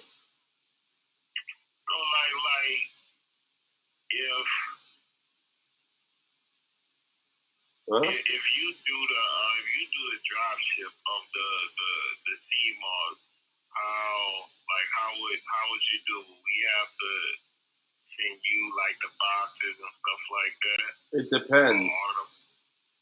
Like, if you like, how do I put it? If you wanted custom boxes or a particular design on the boxes, then yeah, you'd have to send me the boxes, or at least tell me where to order the boxes, and I'll order them myself. You'd probably have to send the packaging again, unless you want us to order and design the packaging for you, and then we'll just place the order and bring it to us. Okay. Yeah. And then you just design the room and stuff. But the room we did, sorry, why did I think we were talking about a room? Tired. What are we talking about? We were talking about the Seamoss, man. How you get out of a room when we were just talking about the drop shipping? Yeah. Daydreaming, bro. Just because I'm thinking about 5 different things. But yeah, like that. The boxes, that's what we were talking about. Yeah, okay. Yeah, so. Well, yeah, all you would need is an invoice and a payment if you do the drop ship. Yeah. Okay. Like right now, what I'm doing is I'm doing more low-key drop shipping, where I'm drop shipping for clients that when they have orders of like 5 pounds or more. And so they'll send me the address of where to send it, and I'll send the shipment there with a blank label or with their company name on my label. And so for those under below that, they just do their own packaging and they send it out. But like at 5 pounds, they're not using their brand logo on the package. So it's like a plain, just a plain packaging, like plain bulk packaging, box with a liner. Yeah. And so that's been pretty good. But if you wanted us to do the smaller packaging and stuff, it would just be a matter of us sending us your packaging and stuff. And Ricky does the drop shipping too. You know what I mean? He's got the full operation. And so I even do a lot of shipping, with like send my orders to him to have him handle some of the stuff that I'm doing because he can get it done faster. I was thinking about that too, but I want to sell, like, if I do it, just stuff around the city, but I'll sell like the gel in Boston, so it'll be like cases of it, you know, that's being sold. But doing singular stuff like selling, you know, I won't want to do that. Mm-hmm. But doing kids, because I had the equipment, you know, to make a lot of gel, like to make a lot of gel. I have, you know, the equipment to do that. You know, so I might do that and just sell those in bulk for people who's looking for already made gel. They're looking to sell it, or just looking to use in their restaurant or juice bar and stuff around the city. Mm-hmm. Yeah. Well, I know one of the things that I'm thinking about getting into is that very same thing. It's the wholesale gel, where I would make the gel and sell it to other people who then would resell it and stuff. Yeah. And so the idea is that they save money. Well, I really need some of those bags like you have. When you put your gel in, I need some of that, you know, when I'm on the road. Yeah. In the refrigerator. They help a lot. Actually, my wife just went and did some flavor. I should actually take some maybe to some energy.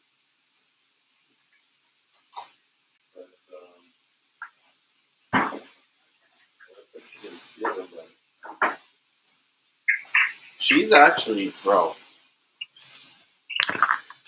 These guys are lucky that we're in Canada because her gels are like pretty crazy, and so this is what she's using them in the flavor. Okay. Yeah, and she's using the fruit gel, and I don't know how she's making the fruit. She won't tell me. She won't even let me see the ingredients and stuff like that. Like we were at the grocery store today, and she made me and my kid walk around the no frills for like an hour. Yeah, and then like, and what's funny is we had nothing to do. So like, there'd be a certain point where we would cross an aisle, and they're in the aisle, and she'd catch us like in the aisle and be like, what are you doing? You know, like, fuck man, off. you got the same cup I got. This man. But look at this this is her coconut, her pina colada. She made a pina colada. Yeah. And it's got real coconut bits. I got that Google cup, bro. I got that Google cup, man. Yeah, I'm back from my tea hiatus. Oh, you're all dignified with your tea, huh? Yeah, put my baby up real quick. I know. Shit. Call the queen. Yes, this Pinot, Is it fluffy?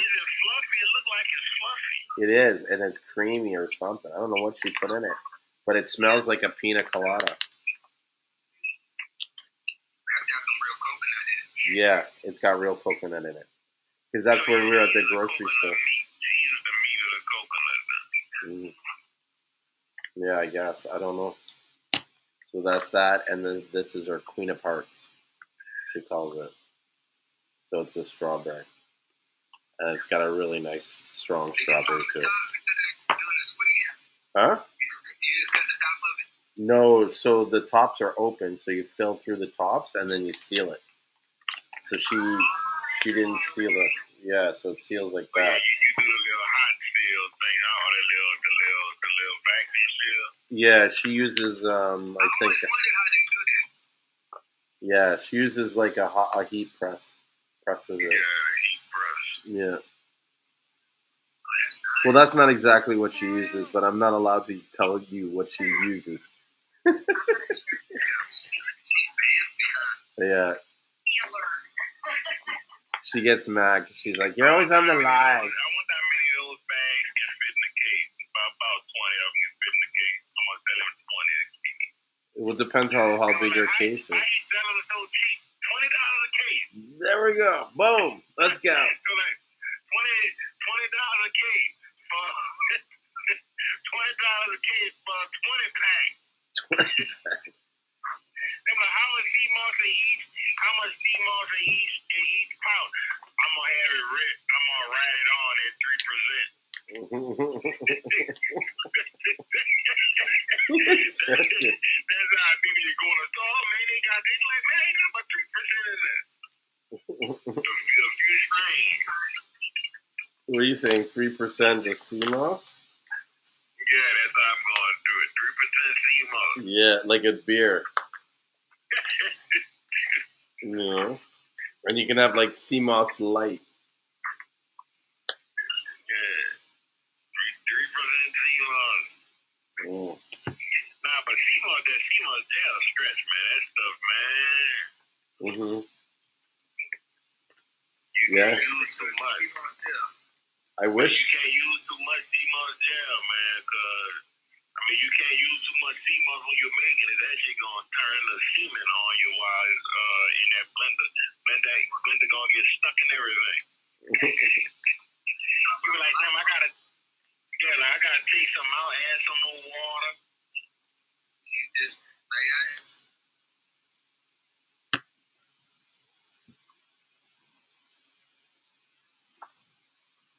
Oh shit! So, hold on 1 second, guys. My phone got too hot. I gotta cool it down.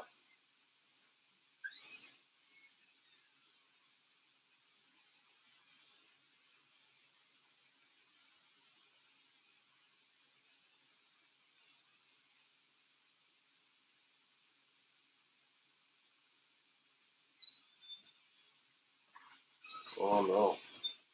I don't know how to cool this down. It got super hot. Actually, maybe I can cool it with this cold.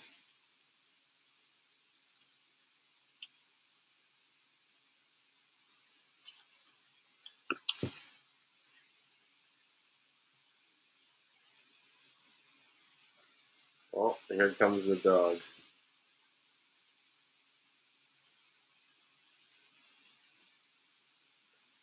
Oh, there we go.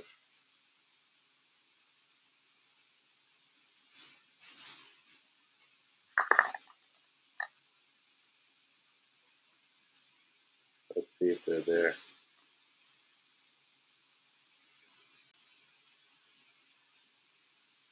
Connecting.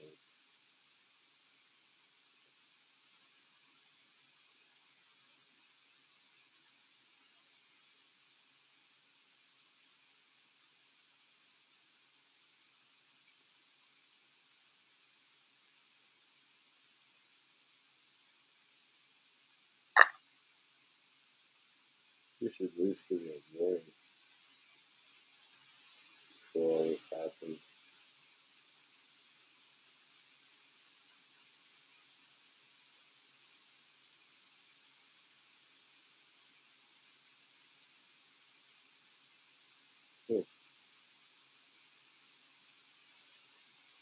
Oh, I think I lost connection with them.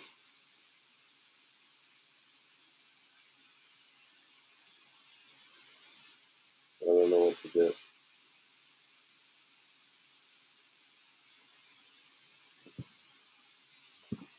Thing got really hot too. It gets hot. Sorry guys, bear with me. My thing is paused. Maybe I can do that.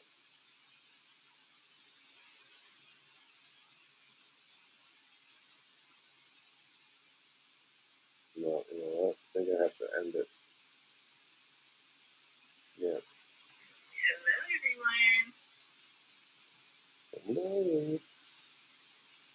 Back on live. Hello, everyone.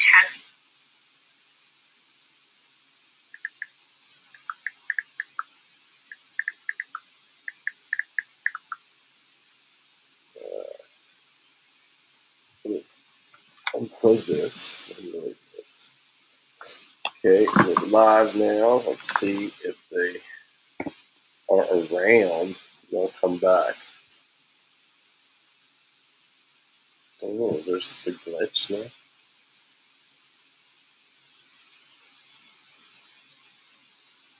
Yeah.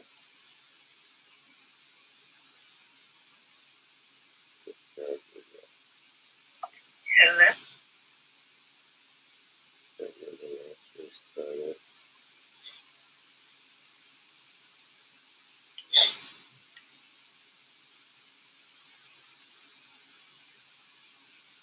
There we go.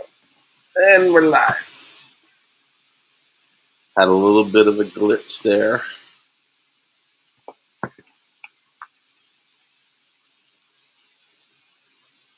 It was good with the coconut. I'm going to actually have some of that tomorrow morning.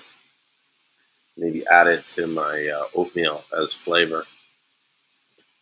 Get some coconut sea moss. Some of this pina colada. It's tasty. It's really good. Let me see if I can even invite Rick and Yusuf.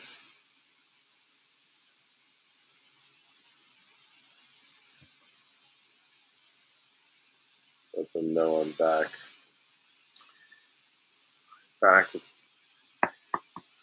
A little bit of a hiccup. So in case anybody's wondering what happened, I have my phone here on a charger, and I have my phone on a charger, and so it got hot from charging,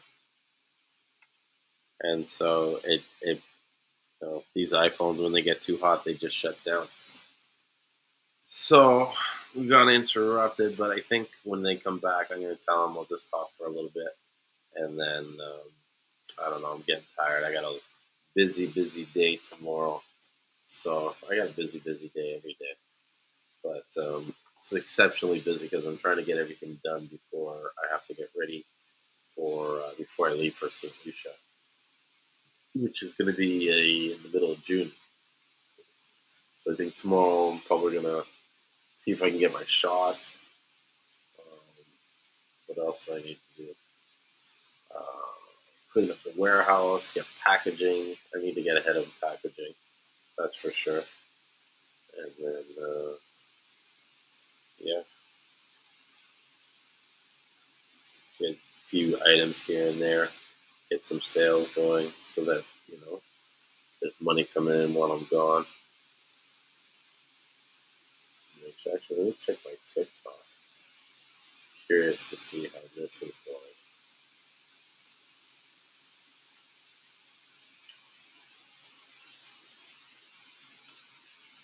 I encourage everybody needs to learn more about TikTok.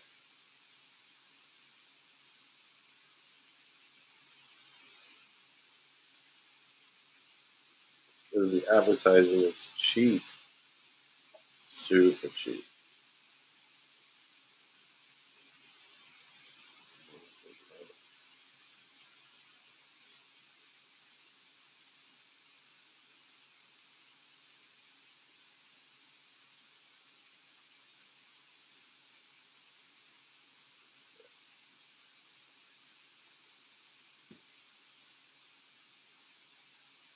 Oh, he's back. Yusuf's back.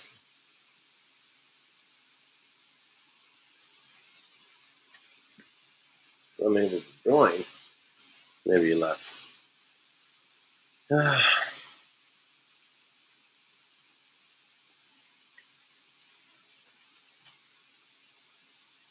Sucks that it ended up so abruptly.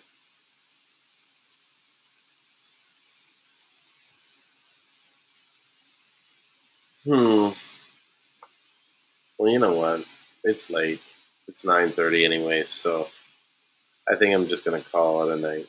If these guys don't come in there like in 1 minute, I'm just gonna be like, oh, let me get some sleep. You know what? I'm gonna get some sleep. Fuck it. We've been talking all night. You know what I mean? It's 1:30 now. Started at 10 o'clock. What? That's 2 hours. Like 3 hours. 3 hours 15 minutes. Oh. Yeah. Oh. Just want to thank everybody for coming out tonight and watching the show. I hope you guys found value with it. You know, I always find value with it. That's why I'm here every week.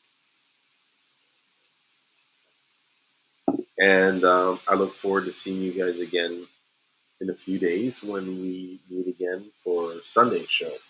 So be sure to come back and check us out. Oh, check us out on YouTube here. You can just search for us on St.Lucian Seamoss. I want to start getting up subscribers. And if you are on TikTok, please follow me on the Seamoss Monk. I'm trying to get to 1,000 subscribers there, although I'm not trying hard enough, realistically. But I'd like to get to 1,000 followers so that I can be in a position where I can start doing my own live streams from TikTok. And I think those will get a really good audience. And a lot of people will be there that are new to Seamoss and have a lot of good questions. With that being said, oh, these guys showed up. Maybe I will stay for a few minutes. So you know what happened? No, my phone died. Not died. It overheated. Oh, did you have it right next to your laptop again? No, I had it charging. Yeah, I have it on this, whatchamacallit, I have this little stand that it sits on. So it charges while it sits there.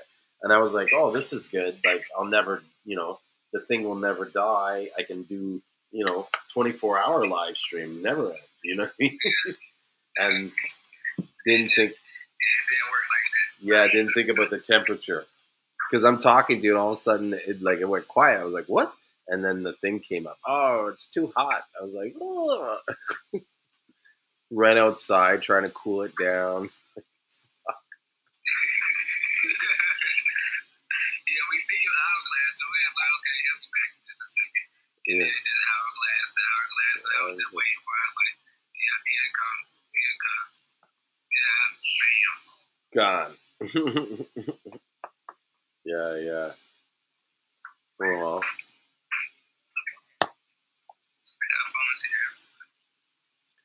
Yeah. But I figured I wasn't going to stay on here too much longer, just because it's starting to get late. It's 1:30, and I'm a little fatigued. Yeah, I am a little fatigued, bro. Like, I need, you know what it is? I haven't really been taking a lot of Seamoss lately. I need to up my Seamoss dosage. I'm feeling a little like I'm plateauing or something. So I'm gonna go and try a fucking healthy scoop of this shit tomorrow. That's exactly why I put some Seamoss in my tea. Yeah, kind of wake you up.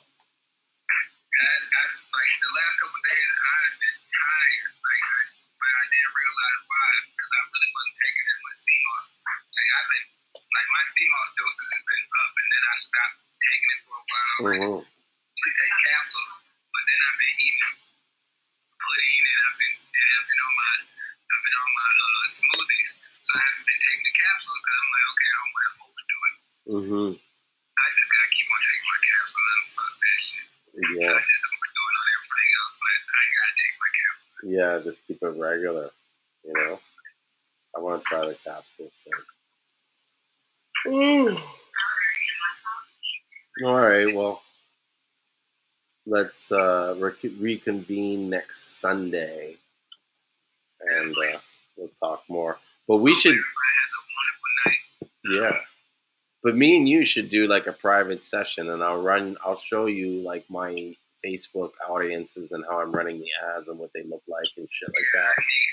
And maybe you can get some ideas. You know what I mean? I won't say my audience are terrible, but I don't know what it is that I need. You know what it is? I need better content. Mm-hmm. Okay. I just mark it down to that. I need better content. I need content that's gonna informational content, really. Mm-hmm.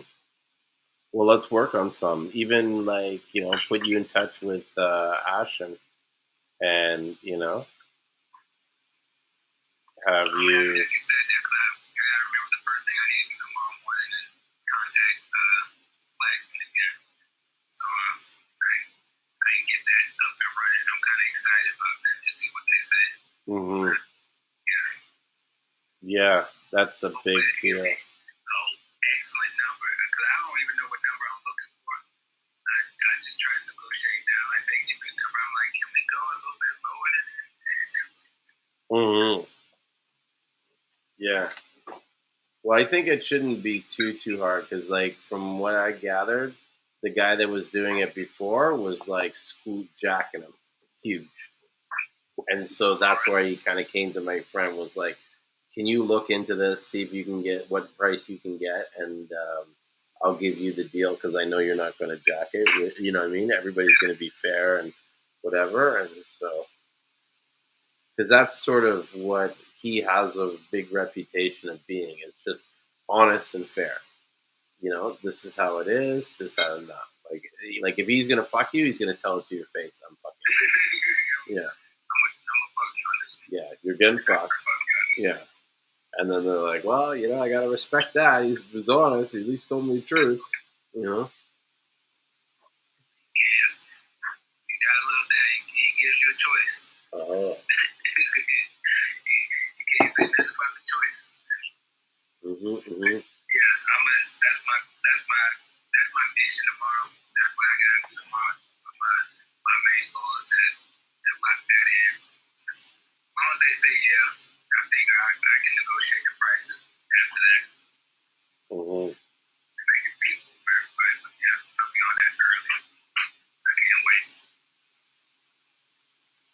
Cool. Yeah, I'm actually, like, right now as we're talking, I'm going through my audiences, because sometimes when you're talking about, this is why I love talking about this subject in general. Sometimes when you're talking about it, you get these brainstorm ideas and stuff. And so one of the things that I'm looking at is, am I maximizing the return on the ad spend that I have? And is there a strategy that I can utilize to sort of optimize what I'm doing? And what I realize is, for a lot of these ads, I'm running like 30 different audiences at the same time. And really, I need to separate the ads into different into ad groups with different audiences. Huh? You do lookalikes? Yeah. Yes, I do the lookalikes, and I also connect to the Facebook, my Shopify, to run different Facebook audiences through that. So let me see. I'm gonna give you this website, and actually I don't really use it that much, but I have it. It's called Magix. It's MAGIDX.com. Okay. But what it does is, like, as long as you already have ads that you have running and everything, and even with the like titles and stuff like that, it'll show you what's actually, like, which ones are working and which ones aren't working, and then you can kind of match them together. And then it actually has all these different lookalikes that you can, like, if you want somebody that's actually watching videos and you want lookalikes for the watch videos, like, it'll start targeting certain people for that. Like, I like this app. However, I just don't run ads, so I just haven't used it. So I might as well just use it. Because it's actually a good app once you start running ads, because it makes it like really what I would end up doing is I would run an ad for a day and then take it off and then run it through them. Like, I would take the same content and things of that nature and have it like, okay, well, I want to launch for this. Like, I want to launch for this lookalike, or I want to launch for this type of audience right here. And pretty much does it for you. And you can pick and choose where you want. Like, really, you don't really pick and choose audience anymore. They actually pick and choose the audience for you. Yeah. You just go from there. So you find one that works.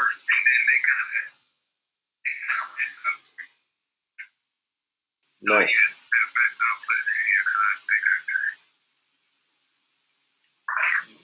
it. All right, I'll check it out. For sure.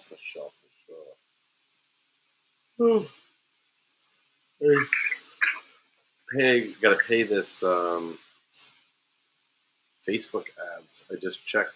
It's funny because you sometimes know when your ads stop running because the business slows down. Like I was like, wait a minute, I don't hear any cha-ching. I don't hear any, what's going on? And then it's like, oh, your ads aren't running. Okay. But I definitely want to, like, in the next week or two, or especially when I'm away, I'm going to go and revamp all my ads and the audiences and stuff. But like, and then that's another thing too. I'll shoot you a call tomorrow. I have like almost like a terabyte of videos and content and stuff, shit that I'm not even using that I can give you access to, and you can crop it, chop it up, or whatever, and use it in your ads to show that you have this connection to St. Lucia. Because there's no reason why you're pretty much getting it from the source. You know what I mean? Yeah. Okay, I just sent it to you. I'll just put it in the yeah, but the funny thing is I actually have a lot of footage, but I just don't want to use that person's footage. I was like, no, I don't want to use it. Like, because I don't want him to be like, oh, you're using my. I'm like, oh shit. Yeah. You know what I'm talking about. And I'm like, oh, bro, you say less. You and your footage. Yeah. Like, that's my fault. And you'd be getting a call the second you even use like a fucking frame of the video. You'd be like, oh. Exactly.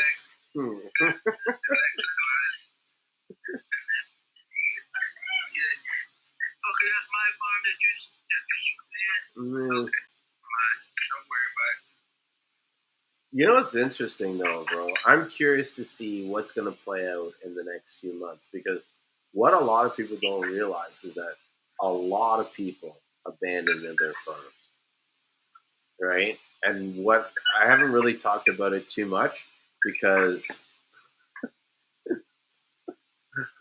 I'm so honest that it's like I'm sometimes laughing at myself when I tell people like the truth. So I didn't want to say anything until I made sure I had enough supply.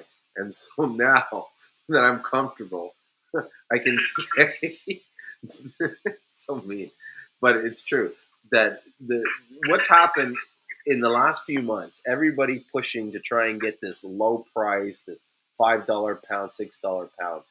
For the most part in St. Lucia, you've pushed a lot of people out of the Seamoss farming business. So a lot of people, there's a lot of abandoned farms. Like my friends are telling me all the time, there's abandoned farms. I even had a buddy of mine that wants help to try and relocate some of these farms because they're messing up the tourism and the hotel nearby. But the point is that they've dropped it because the price is not worth the work that they're doing. And that's what I've been saying for a long time, low key. Now, there's a lot of guys that are rushing to plant, right? Because for the most part, they were diving for the Seamoss. Now all the Seamoss that they've been diving for is crap. It's all garbage that's coming up. And so, it's about another month, maybe a month and a half before we get really serious. Like a lot of the guys where I was getting 500, maybe 700 pounds off a month, they're like, yeah, you got to wait. You know what I mean? I don't have any Seamoss right now. So This is where it gets ugly. yeah, is when it's gonna start getting ugly. You know what I mean? And you're gonna start seeing people hold firm. And well, I do believe that there is a lot of Seamoss on the island. There's just a lot of guys that don't want to sell it for less than a certain price. So it's like almost going to be a scarcity until you see it hit like, maybe $20 or so a pound average. Whereas now you can get it as low as $10. Well, what ends up happening is that your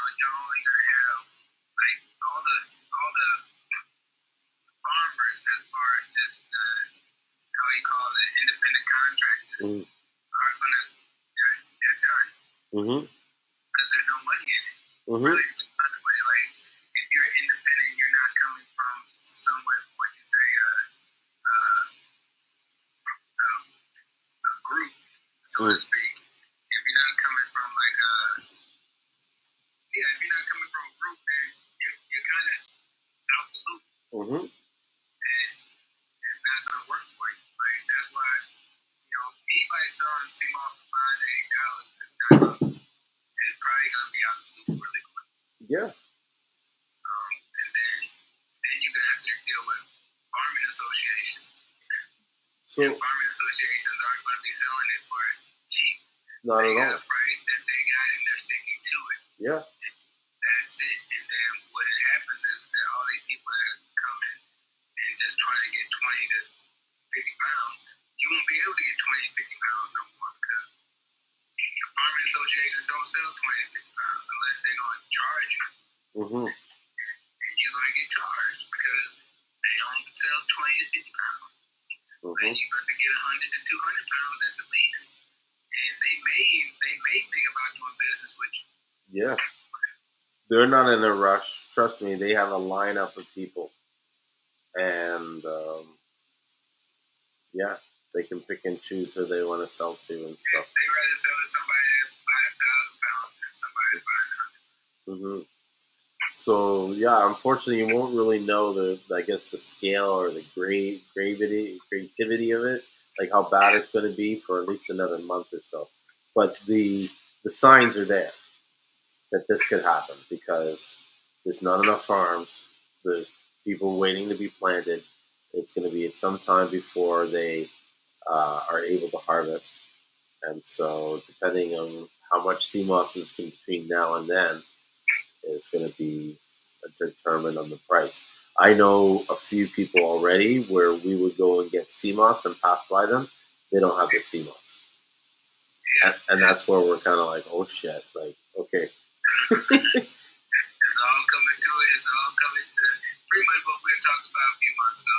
It's just now starting to show its head. Like, okay, I hope y'all ready. And I'm happy. I hope the price goes up. I feel that there needs to be more of a fair wage. A lot of these guys are working for peanuts. It's insulting for the quality of work that they do and the pride that they put into it. For them to, you know what I mean? I don't know. Yeah, it needs to, like, you can't forget about them. Like, and that's what ends up happening is that we try to eliminate a lot of middle people, which aren't really middle people. They're actually the ones that are really making it go around. Yeah, can't squeeze them out. Yeah, it's not right. Squeeze them out. So yeah, I don't know. I guess I can say we're ready for it.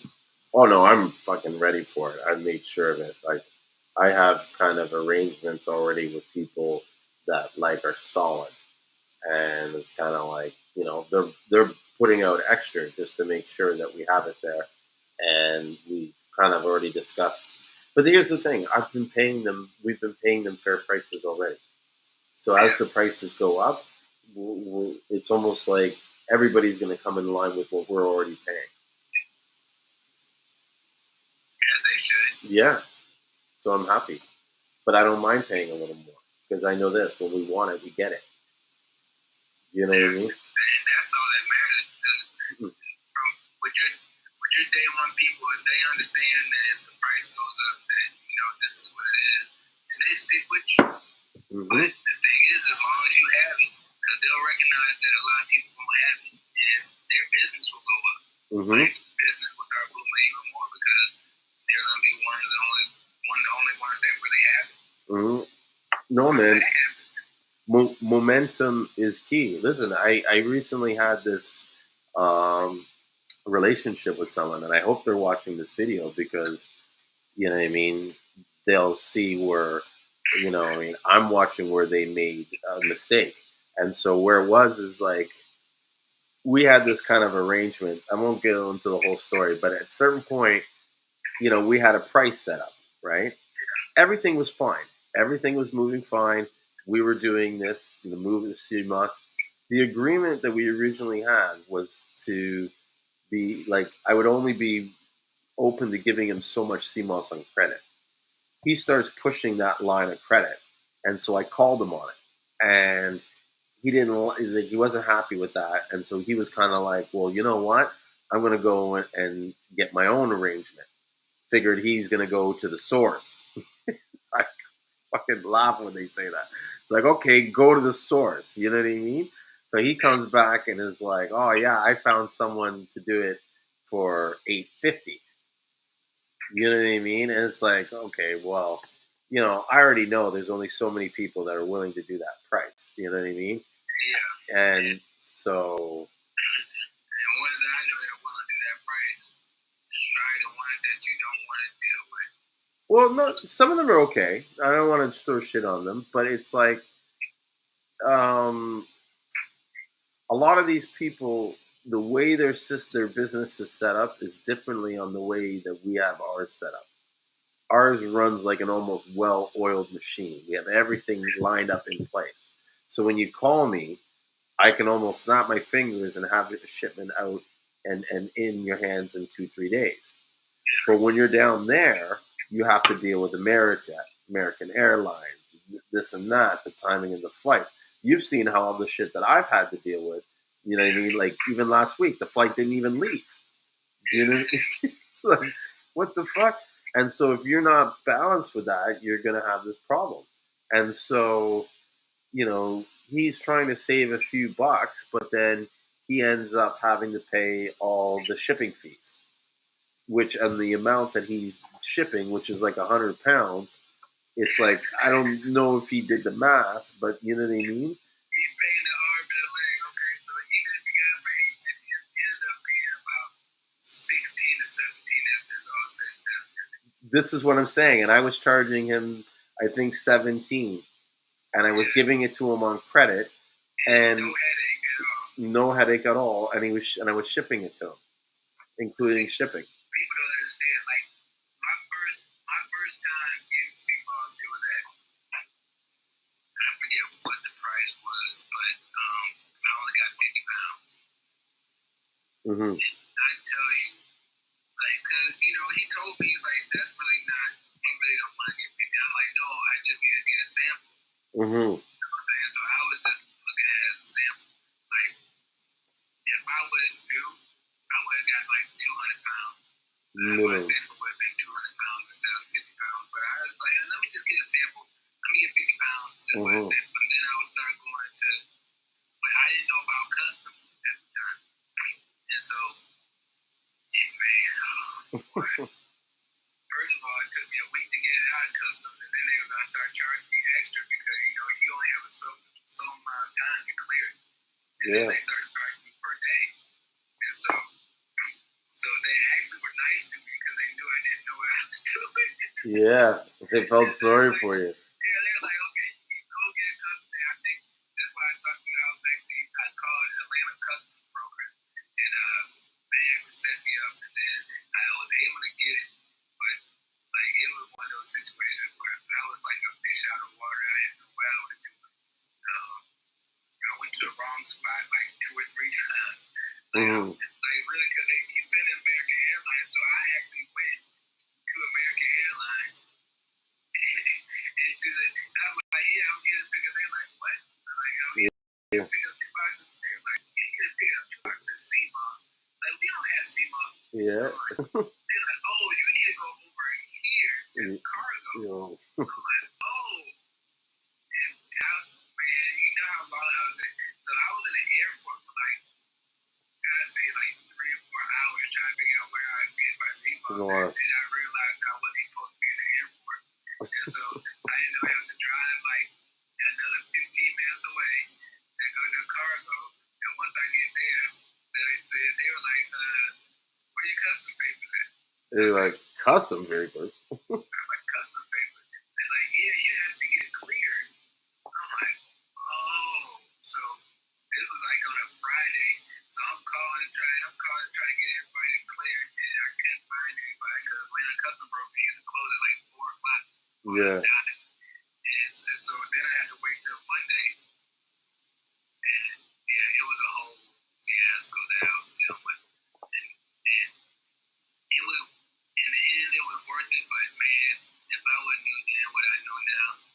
Yeah. I would save myself a whole bunch of trouble, a whole bunch of agony, a whole bunch of fuck. Yeah. Save myself a whole bunch of that.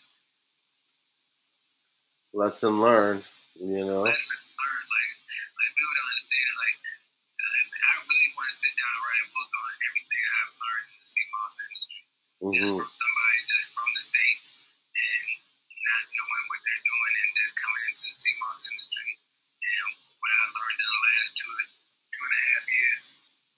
That would be a wealth of knowledge right there. Like even just to know what worked, what didn't work. You know? Yeah, just there's a lot of things that I'm trying to save people from. Like they save some time, save some, like that's why I always speak go local. Like you build your money up doing local. Oh, huge. And then once you build your money up doing local, then you got enough play money to really go and start capturing other markets. But man, start local, just get your local, because they're gonna come all the time. Find you, like even if you got a semi, even if you're in a semi big city, like go local and then find 2 people that you can put on.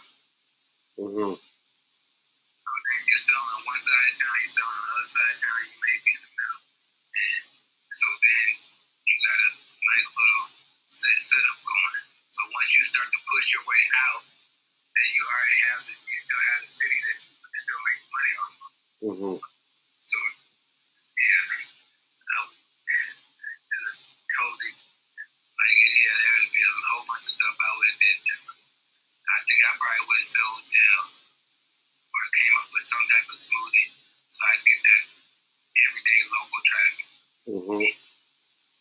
Well, I miss that everyday local traffic. That's funny you say that, because I'm thinking about like going balls deep on making the gel and get into the business where I wholesale it to other people and kind of like set up like a business package where it's like, you know, give me like $200 and I'll take that $200 and give you enough product that you sell it and you'll make, you know, you'll triple your money or something like that. Right. I think I might do that with this banana pudding. What I've been telling this banana pudding for the last week, like, I'm serious. Like, I'm trying to figure out if I have it in this 8 ounce and this is not enough. I've been wanting to go back for a second. And I actually haven't gone back for a second. It's that addictive, eh? Oh, shit. Yeah, I have been going back for a second. So now I'm like, okay, I might have to do like a 12 ounce. Like, if I do a 12 ounce, that might be just right for people. It'd be a good balance. Them things be good. Like, and I'm a critic on my own stuff. But this one, man, I did it. You got it down. And first time you got it? Yeah, on the first try. First try it came out excellent. I don't want to mess with it too much. I might. The only thing else I might do is put in turmeric. Just so like the color doesn't look like old bananas. You know how the old bananas start to get that light brown. Yeah. So I might just put in some turmeric in it, so it kind of keeps it a nice yellow color. Other than that, I'm not gonna change it up at all. And I really don't want to put any turmeric in it. I like the ugly brown color. That's when you know it's real. Yeah. You know what I'm saying? You know it's real. Like somebody look at. I'm afraid if I put turmeric in it, it's not gonna look as authentic as it does now. Yeah, it might look too yellow. Yeah, that's what I like. That's why I'm at to experiment with it. Like, yeah, like you know how they eat the sauce. Like I just like. I just sprinkle some turmeric on it. Not too much turmeric, just a little sprinkle. Yeah. Just to give it a little essence. A little color. We made it to 2 o'clock. Yep. We said we were going to end, and we ended up fucking squeezing it to the last little bit. But so let's kill it, because I'm feeling like if I don't go now, I'm already on like low key looking up freezer fridges while we're talking. Yeah, I don't even want to open up my laptop anymore. Yeah, I was gonna say I gotta get the bed. On my laptop, I spent at least $100. Well, And I was like, duh, I can't do it. Even though like only thing I spend money on is more products. So it's kind of like, but and then I got all these new labels coming in, so I just spend money on all these new labels. I can't spend any more money. Yeah, we gotta focus on making money. Yeah, exactly. I ain't did no product launches or coming soon or anything. So I'm done. All right. Well, I'll let you go for tonight, and then I don't know. Hit me up tomorrow during the day, and I don't know. Let's see if we can set a time to show you my Facebook shit, what I'm doing, and sales and stuff. Okay. Okay. Sounds good. You have a good night, bro. You too, man. Thanks for joining me tonight. I appreciate it. And I'll talk to you soon, man. Thanks for having me. Anytime, man. Anytime. It's a pleasure. Always. All right. Good night. Take your Seamoss. All right, guys. Thanks so much. Sorry for those who just joined and seeing us leave, but it is 2 a.m. Eastern Standard Time, and I got to get up in the morning to pack all those orders of Seamoss. I got a few orders tonight with some special requests asking that I get it out as soon as possible. And as you know, I'm one of those guys who, don't like disappoint. So you guys have a good night, and catch me next week, next Sunday. We'll be back probably around 8:30, 9-ish. Bring some questions. Guys, let's get in some engagement, right? It shouldn't be always the same usual characters every week talking. You know what I mean? This is not a TV show. This is an engagement show. All right? So I expect and hope that you guys engage. Make sure you guys follow me on Instagram at St.Lucian Seamoss, at Facebook at St.Lucian Seamoss. YouTube is where we're going to start moving a lot of this stuff to in the future. And so you want to be scheduled or subscribing to that channel. And that's the St.Lucian Seamoss Company on YouTube. And we got the Clubhouse with the Seamoss Club. We're on all platforms. And if you can follow me on TikTok with the Seamoss Monk, I'm trying to get to 1,000 followers so I can start doing live streams.